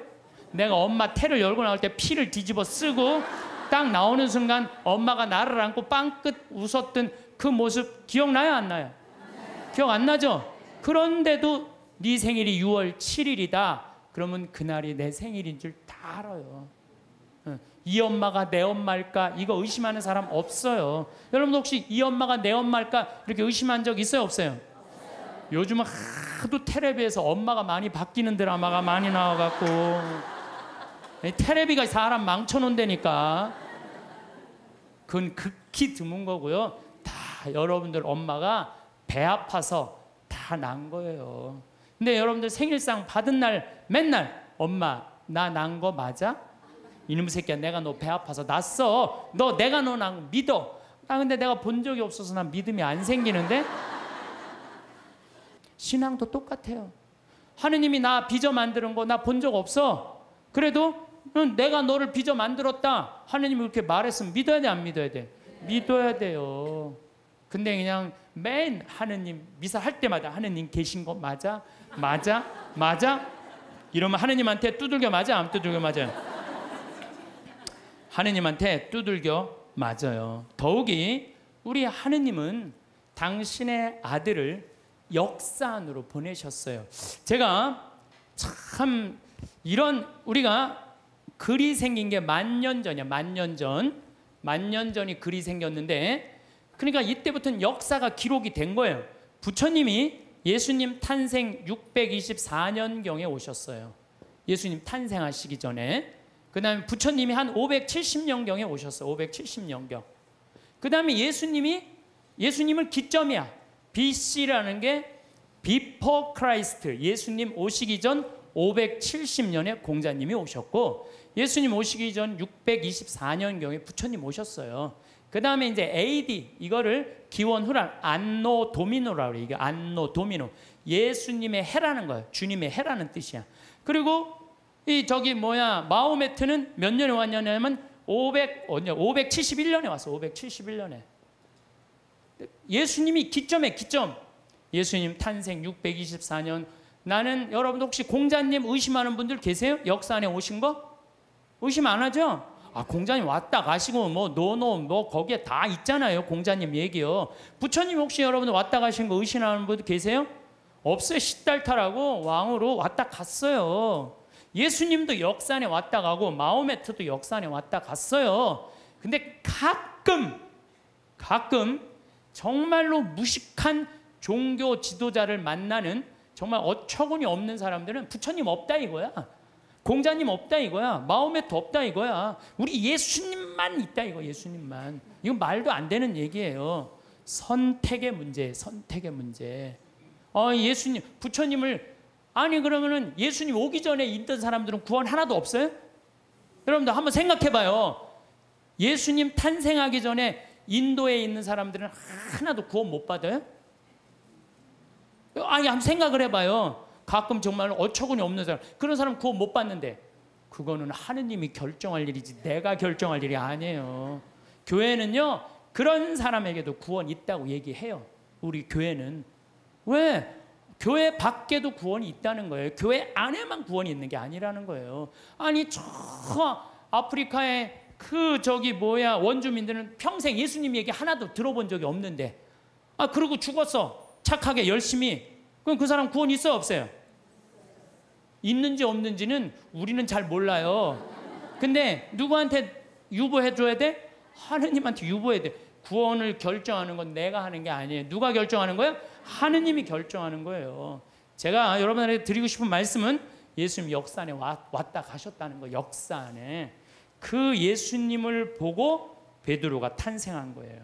그 예수님을 보고 베드로가 탄생하고 지금 266대 프란치스 교황, 전 교황이 265대 베네딕토 교황, 전 교황가 264대 요한 바오로 2세 교황, 1대 교황이 베드로, 2대 교황이 리노, 3대 교황이 아나클레투스, 4대 교황이 클레멘스, 5대 교황이 이 이름이 어려워 아바리스투스, 6대 교황 알렉산데. 그래서 1대부터 266대까지 이어온 거예요. 2000년 동안. 그렇지 않아요? 그러면은 베드로가 어느 날 갑자기 뚝 떨어져 갖고 베드로가 지금부터 이 교회가 있다. 예수님이란 이런 존재를 가짜로 만들어냈겠어요? 자기가 눈으로 보고 배운 그 예수님을 증언한 거겠어요? 눈으로 본 예수님을 증언한 거예요. 예수님이 3년 동안 우리랑 같이 사셨고 십자가에 못 박혀 돌아가셨고 부활하시고 이거를 체험해 갖고 증언한 거야. 그러니까 지금 266대 교황까지 내려왔다는 거는 거미가 나뭇가지에서 줄을 타고 내려와서 집을 짓듯이 우리는 베드로부터 타고 내려와 갖고 이 교회라는 집을 짓는 거예요. 그러니까 여러분들 성서에 신약 성서에 있는 게 하나도 거짓이 없어요. 예수님이 베드로가 직접 보고 증언한 거예요. 베드로뿐만 아니라 12제자. 12제자만 보고 증언했어요. 그 외에 수많은 사람들이 보고 증언한 그 교회가 지금까지 이어져 내려온 건데 그걸 의심하면 어떻게 했냐 이거예요. 나는 있느냐 없느냐 이거 따지는 사람들을 보면 다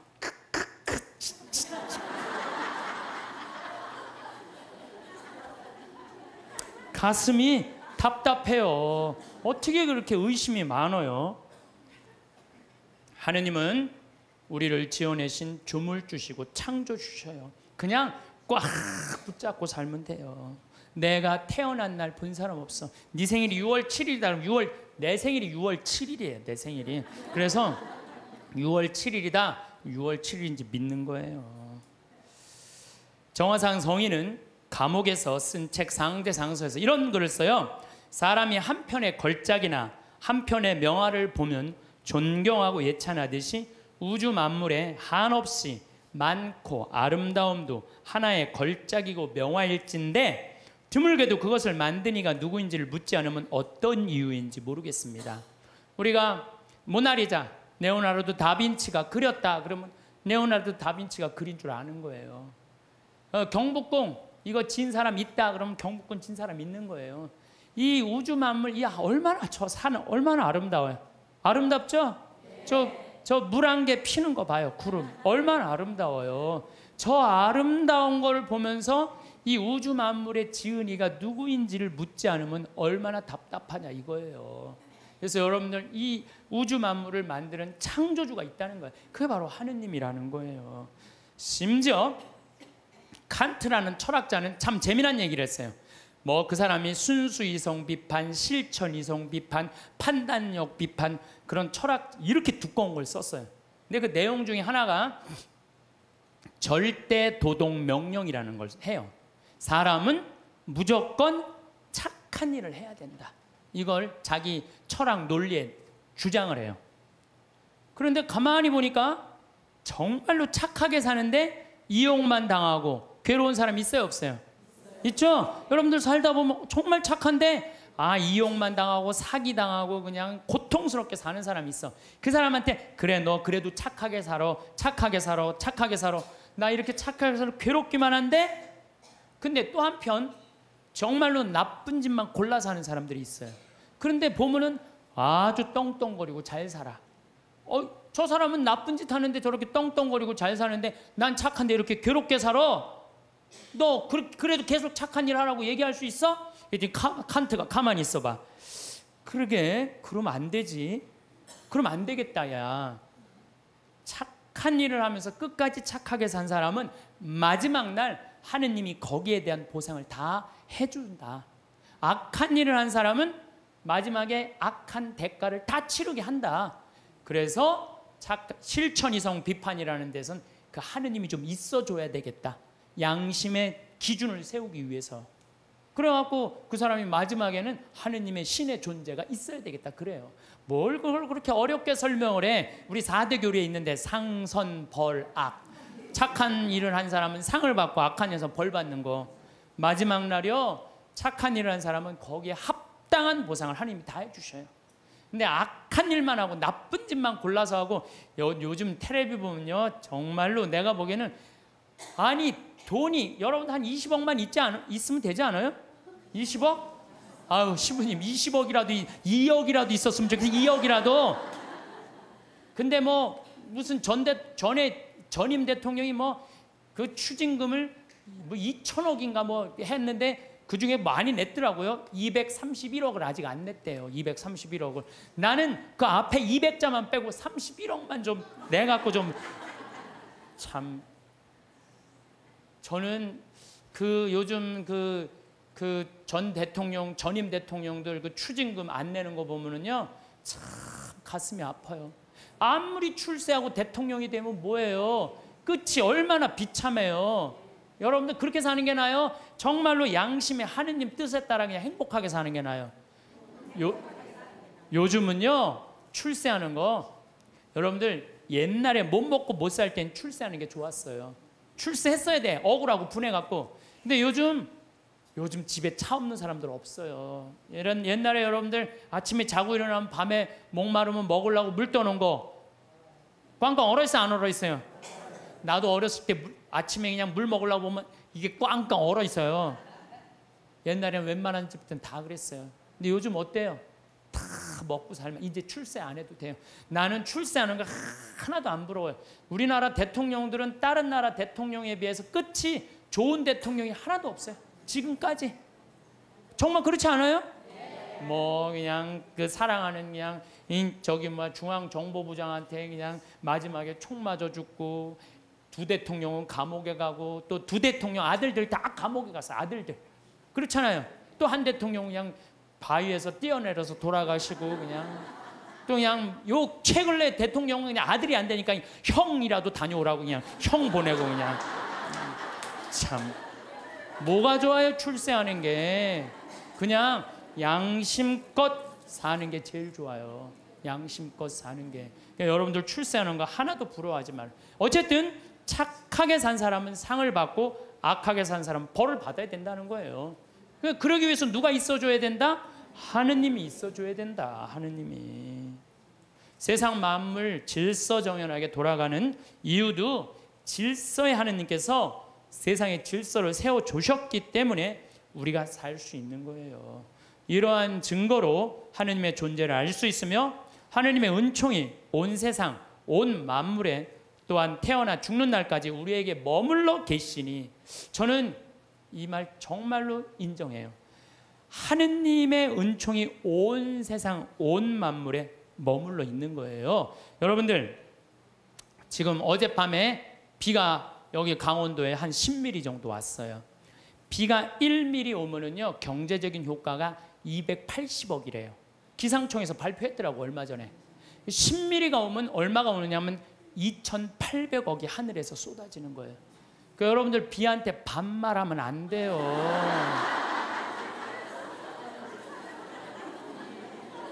근데 우리는 얼마나 건방지냐 하면은 비 왔네? 비 오고 있네? 이게 말이 돼요? 비 오시네. 비 오시네. 빈님 오셨네. 이래야지. 비 왔네가 뭐예요? 내가 우리 여기 지금 고추를 2만 포기를 심어놨어요. 3,000평에다가. 근데 10일 동안 빈님이 안 오셨어요. 그러면은 10일 정도 안 오면요 말라요.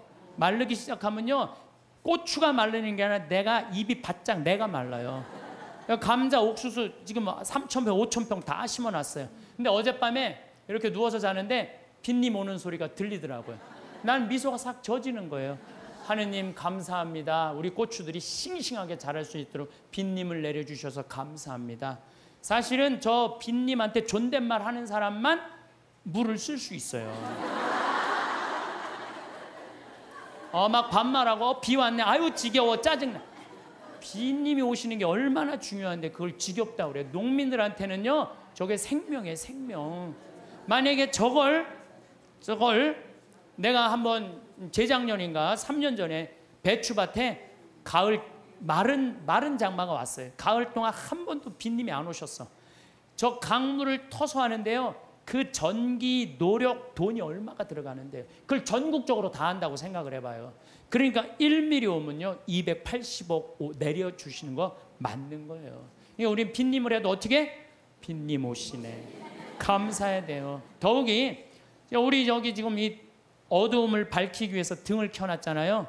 이거 돈으로 하려면 지금 얼마예요? 우리 한 달에 전기세 500만 원 나가는데 이 큰 건물을 유지하려면은 근데 낮에 태양이 비춰갖고 온 세상을 밝혀주잖아요. 그걸 전기로 쓰려고 생각을 해봐요. 돈이 얼마가 될 것 같아요? 빈님 공짜로 쓰지, 태양빛 공짜로 쓰지. 이걸 공짜로 쓰면서도 하느님의 이 은총을 저버리면 어떻게 하냐 이거예요. 지금 여러분들 더워갖고 저 에어컨 지금 틀어놨잖아요. 저 에어컨만 틀면 우리가 100만 원, 150만 원 전기 확 올라가요. 근데 저 우리 생태마을 앞에 나가면 느티나 바람이 싹 불으면 기분이 얼마나 좋아. 그 바람을 마저도 감사한 거예요. 그걸 에어컨 바람으로 만들어내려면 원자력 발전소 그냥 26개 다 가동해도 못해요. 우리는요 정말로 걸을 때나 눈을 뜰 때나 잠을 잘 때나 공기는 또 어때? 내가 또 이 스킨스쿠버 다이빙해요. 그 물속에 들어갈 때 30분 그 마시는 그 공기통 사는 게 3만 원이에요. 3만 원. 30분 마시는데 3만 원 들어요. 3만 원. 근데 여러분들은 지금 하루 종일 공짜로 얼마나 돼요? 이게 여러분들이 저 앰뷸런스에 실려갈 때 그 산소 호흡기 되면 그건 더 비싸요. 36만 원인데 36만 원. 그러니까 그냥 하루 24시간 숨 공짜로 쉬면은 여러분들 거의 1,000만 원 280억 내려주시지 1,000만 원 공짜로 내려주시지. 그런데 이게 감사하지 않고 살면은 이게 어찌 된 일이냐 그 얘기예요. 하느님 은총 없이 되는 일 하나도 없어요. 하느님의 그 은혜를 저버릴 수 없음은 아들이 어버이 덕에 먹고 그 집에 살며 그 살림을 쓰면서 함부로 제가 잘난 체하며 부모를 무시하며 섬김과 근본을 갚는 뜻을 모르면 효도입니까? 불효입니까? 여러분들 태어나갖고 엄마 아버지 세간살이 써야 안 써요? 쓰죠? 엄마 아빠 밥솥 쓰고 엄마 아빠 방 쓰고 엄마 아빠 거실 쓰고 엄마 아빠 전기 다 쓰는 거 아니에요? 전화기. 그런데 그 엄마 아빠한테 감사하지 않으면 효도냐 불효냐 이거예요. 그것처럼 우리는 하느님 세간살이 쓴다 이거예요. 나무, 저 빈님, 태양, 바람 다 하느님 세간살이야. 그걸 쓰면서 감사해야 된다 이거죠. 저는 여러분들도 다 하느님 은총 속에 살았지만 저는 특별히 하느님 사랑받고 산 신부예요. 제가 2010년 4월 6일 날 위암 수술했어요. 위를 3분의 1을 잘라냈어요. 위를 3분의 1을. 내가 그렇게 방송에 나가서 그렇게 위암 수술했다는데 말할 때마다 놀라는 거 보면 난 또 놀라요. 내가 전국적으로 이렇게 수술했다고 얘기해도. 근데 우리 위가 딱 손바닥만 하대요. 손바닥. 근데 저는 정 가운데 위암이 생겼어요. 1.5cm가 생겼어요. 그러더니 의사가 요 밑에 생겼으면은 밑에만 자르면 되는데 위에 생겼으면 위에만 자르면 되는데 정 가운데 자르면 위로 5cm 아래로 5cm 잘라야지 더 이상 전이가 안 된다는 거예요. 그래서 3분의 2를 잘라야 된다고 잘랐어요. 근데 우리 위는 위는 음식을 받아들이는 부분이에요. 아래는 음식을 빻는 부분이야. 빻는 부분. 나는 근데 빻는 부분을 자른 거야. 빻는 부분을. 그러니까 음식을 먹으면은 옛날에는 위가 알아서 빠졌어. 그래갖고 소장으로 보내줬어. 소장에서는 흡수만 하면 돼. 근데 이제 음식을 먹으면 어떻게 되느냐? 바로 이제 잘라갖고 이 십이장하고 바로 소장으로 내려가는 거예요. 근데 내가 우리 몸이요, 여러분들 제가 항상 강의 때마다 얘기하죠. 이 몸 자체 여러분들 이거 다 돈이에요, 돈.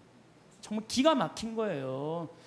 우리 시각 장애우들 내가 얘기하잖아요. 시각 장애우들 눈 하나 이거 갈아 끼는데 얼마 들어? 1억 들어, 1억. 2개 갈아 끼면 2억이야, 2억. 지금 나 눈 뜨고 쳐다보고 있는 분들 2억 깔고 지금 쳐다보고 있는 2억 깔고. 아니 내가 해보니까 이게 다 돈이라는 생각이 들어요. 이게 이제 위를 잘랐어요. 위를 잘라니까 밥을 먹잖아요. 그럼 의사 선생님이 밥 먹으면 무조건 45도 누워 있으래요. 왜냐면 이제 먹으면은 옛날에는 누가 빻어? 위가 이제 빻단 말이야. 근데 지금은 누가 빻냐면 소장이 빻는 거예요. 여기 들어가면은 음식이 들어가면요 신기해. 여기서 물컹 지나가 음식이요. 진짜로 이렇게 지나가요. 이렇게 지나가고 이쪽 등 쪽으로 해서 꾸르륵 하면서 또 이쪽으로 물컹 지나가요.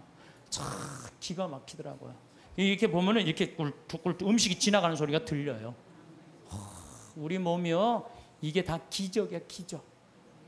그러니까 여러분들 심장 하나 갈아 낀데 5천, 간 갈아 낀데 7천, 신장 갈아 낀데 3천 드는 거예요.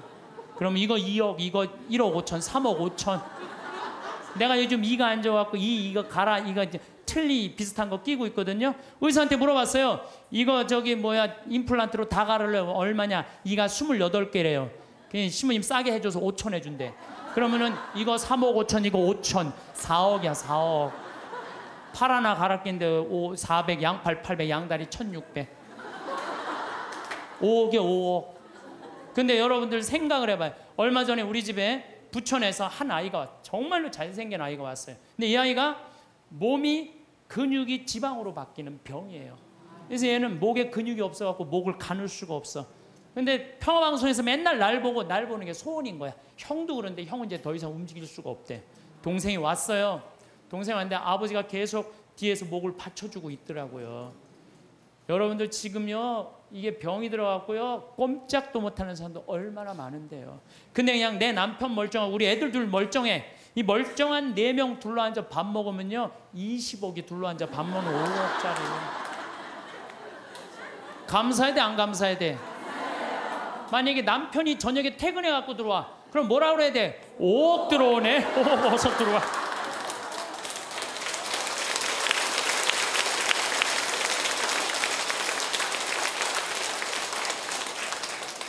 근데 제가 수술하고 20일 만에, 20일도 아니네, 14일 만에 우리 직원들이 수술하고 강의를 다 취소해놔야 되는데 딱 하나를 취소를 못한 거예요. 그래서 난 수술하자마자 2주일 만에 강의를 하루 종일, 그것도 2,000명 앞에서 강의를 했어요. 근데 이렇게 강의를 하고 밥 먹고 누워 있어야 되는데 밥 먹자마자 강의를 하면요 위가 그렇게 아픈 거예요. 꼬맨 데가 계속. 근데 2년 내내 아픈 거, 2년 내내. 근데 작년 여기 온 우리 PD 선생님하고 같이 작년에 이스라엘에서 초청을 했어요. 이스라엘에서 초청을 해갖고 저기 뭐야 예수님 걸어가신 길을 가자는 거예요. 예수님이 딱 27년 3월 26일 날 나자렛에서 떠나갖고 갈릴레아로 갔대요. 27년 3월 26일 날. 근데 내가 작년 3월 26일 날 거길 간 거예요. 그 떠난 날, 역사적으로 떠난 날 거기 나자렛에서 예수님이 두루마기를 펴서 뭐라 그래요? 오늘 이제 기름이 부어갖고 묵긴이들에게는 해방의, 눈먼이들에게는 빛을, 가난이들에게는 해방을 이렇게 얘기를 하잖아요. 이게 오늘 나한테 이루어졌다. 그러니까 저놈이 목수의 아들 아냐? 그러니까 예수님 뭐라 그래? 의사의 내 병이나 고쳐라. 니네들 그러겠지만은 사렙다 부인 나만 뭐 다 났을 때 다 이방인들 고쳐줬다. 그러니까 그냥 동네 사람들이 열받아갖고 예수님 멱살 끌고 이 추락산이라고 그러고 시험산이라는데 끌고 내려갖고 밀어 떨어뜨리려고 그래. 근데 그 시험산이 몇 메타냐면 370m 정도 돼요. 높이가. 남산이요 270m예요. 근데 시험산에 거기 예수님 밀어 떨어뜨리는 데는 거기서도 출발한 거예요. 가보니까요, 밑에 돌이 그냥 엄청나게 많더라고요. 예수님 거기서 밀어 떨어뜨렸으면 예수님 뼈도 못 추렸어요. 진짜로. 내가 작년에 이거 좀 계속 얘기하겠지만은 내가 거기 와서요, 예수님 만나고 왔어요.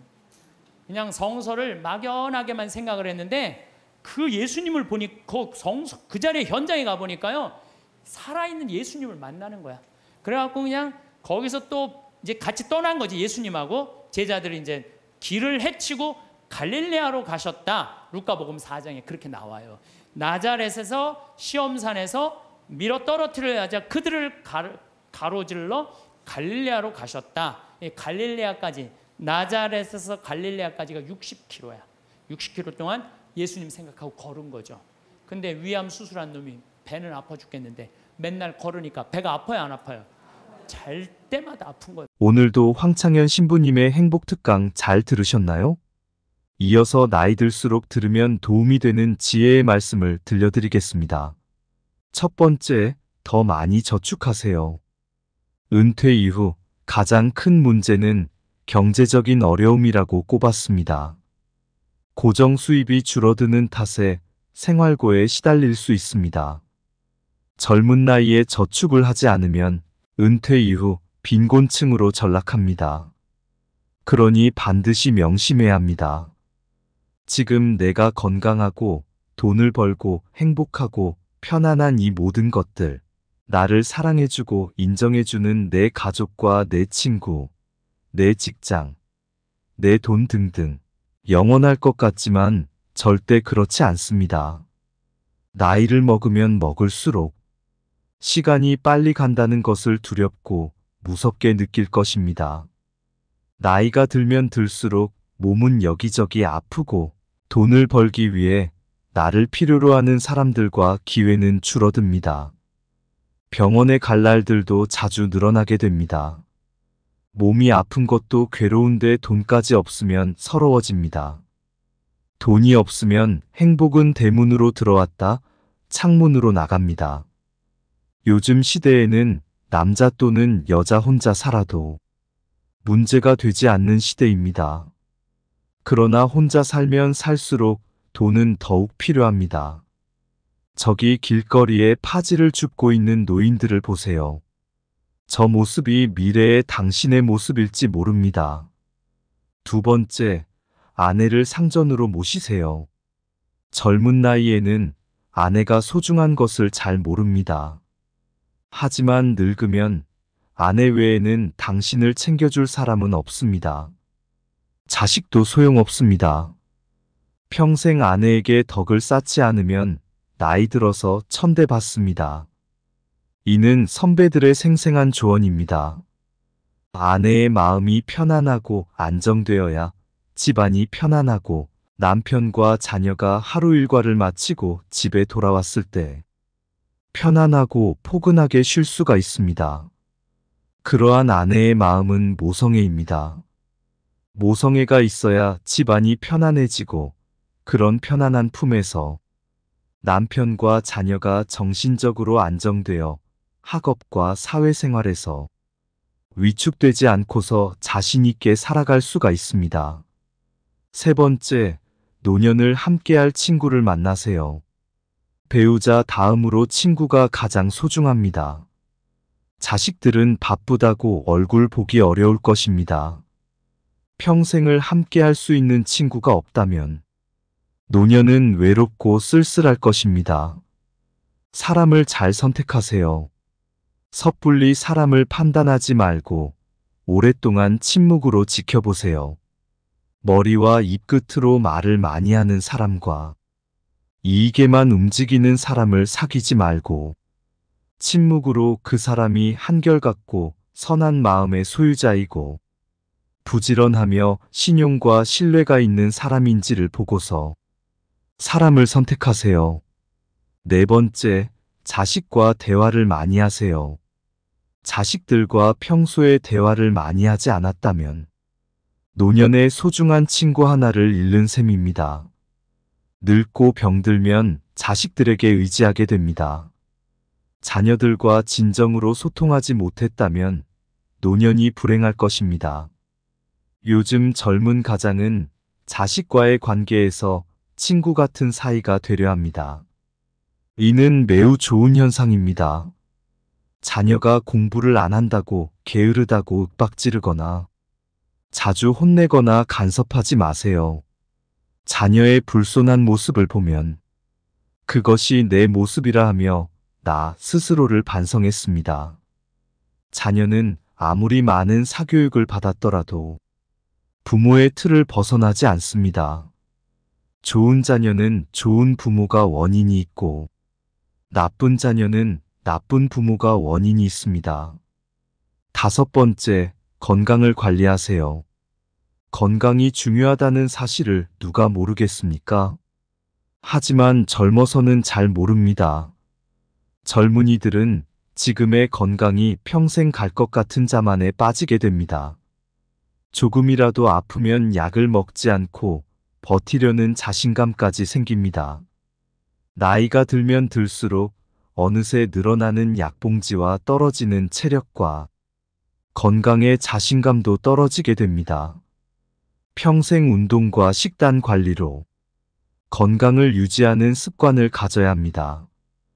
그 중에서도 특히 치아 관리를 잘해야 합니다. 치아는 하루아침에 좋아지지 않기 때문입니다. 그중 유산소 운동과 근력 운동은 매우 중요합니다.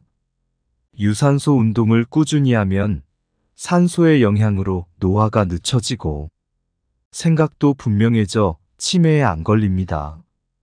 그리고 근력 운동 또한 꾸준히 해야 합니다. 내 몸에 돈과 같은 자산은 바로 근육입니다. 다리와 허벅지에 근육이 있으면 잔병과 감기에 대한 면역력이 높아집니다. 6번째, 배움을 멈추지 마세요. 요즘에는 70대 이상의 노인들도 컴퓨터를 배우고 새로운 도전에 나서고 있습니다. 평생 공부하고 배우는 일을 멈춰서는 안 됩니다. 배우려는 열정이 있다면 인생 2부작 3부작도 가능하다고 전문가들은 조언합니다. 배움은 즐거움입니다. 배움에서 인생의 보람과 삶의 의미가 보다 뚜렷해집니다. 술과 담배와 유흥과 쾌락은 즐거움이 최고조이지만 그때일 뿐이고 돌아서면 허탈감과 후회와 고통밖에 없습니다. 배움은 정신적 자산입니다. 자산이란 무엇인가요? 자산은 은행의 돈이나 부동산과 같습니다. 쌓으면 쌓을수록 늘어나고 삶의 응용까지 돼서 기쁨과 보람이 배가 되어 행복해집니다. 유흥과 쾌락은 시간이 지나면 가치가 떨어지거나 무의미해지는 물거품과 같다는 것을 명심하여 젊을 때부터 배움과 자기 성찰을 게으르게 하지 말기를 당부하고 또 당부합니다. 7번째, 평생 할 취미를 만드세요. 취미라고 해서 골프 등과 같이 돈이 많이 들어가는 것일 필요는 없습니다. 등산과 가벼운 산책, 독서 등과 같이 큰 돈이 필요 없는 것들도 많습니다. 취미를 부부와 함께 하는 것이 가장 좋습니다. 물론 친구들과 어울려 친목을 도모할 수 있는 취미 생활도 추천합니다. 평생 할 취미는 단순한 취미가 아닙니다. 취미는 삶의 활력이자 즐거움이고 배움이기도 합니다. 취미에서 자연스레 즐기고 연구하다 보면 전문성을 갖게 되고 제2의 직업이나 부업이 될 수도 있습니다. 경기가 좋지 않을 때에 장년층들이 은퇴하고서 가장 많이 차리는 치킨 피자집보다 훨씬 나을 수 있습니다. 그리고 취미는 배우자가 저 세상을 떠나거나 자녀가 멀리 떨어져 있더라도 나를 지탱할 수 있는 삶의 유일한 낙이 될 수 있습니다. 산다는 것은 삶의 의미가 있음을 느낄 때 가장 행복해집니다. 8번째, 일기를 쓰고 기록을 남기세요. 은퇴한 나이에 생각해보면 자신이 살아온 인생이 허무하고 덧없이 느껴질 때도 있습니다. 그럴 때 평생 자신이 걸어온 발자취를 돌아보고 정리하는 것이 필요합니다.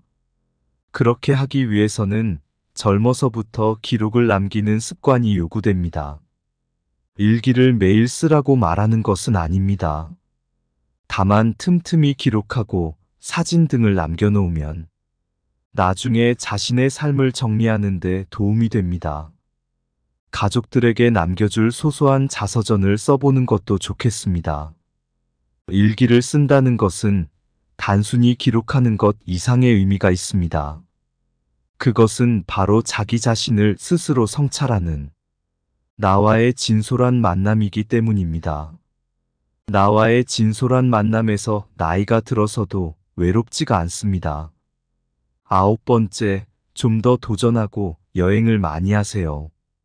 그렇습니다. 평생 살아오면서 가장 후회하는 것 중 하나가 도전을 하지 않았던 사실이라고 답했습니다. 이어 여행을 떠나지 않았던 사실을 안타까워했습니다. 자식 키우고 회사 일을 하느라 여유가 없었을 것입니다.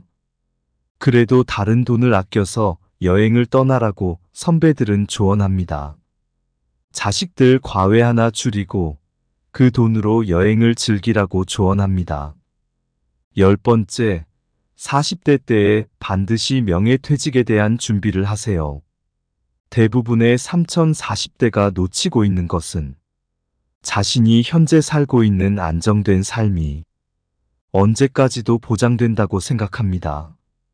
하지만 당신도 잘 알고 있듯이 현재의 베이비붐 시대에 할 수 있는 건 치킨집, 피자집밖에 없다는 것.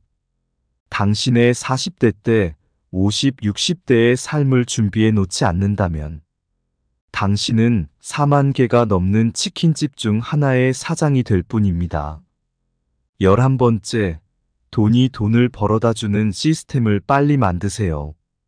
우리는 그저 직장 생활에 충실히 하고 열심히 저축하면 자연스레 풍족한 생활을 할 수 있을 것이라는 생각을 했던 시대였습니다.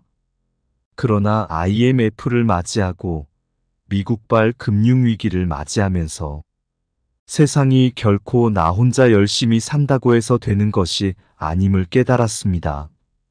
그때 나는 현실을 깨달았습니다.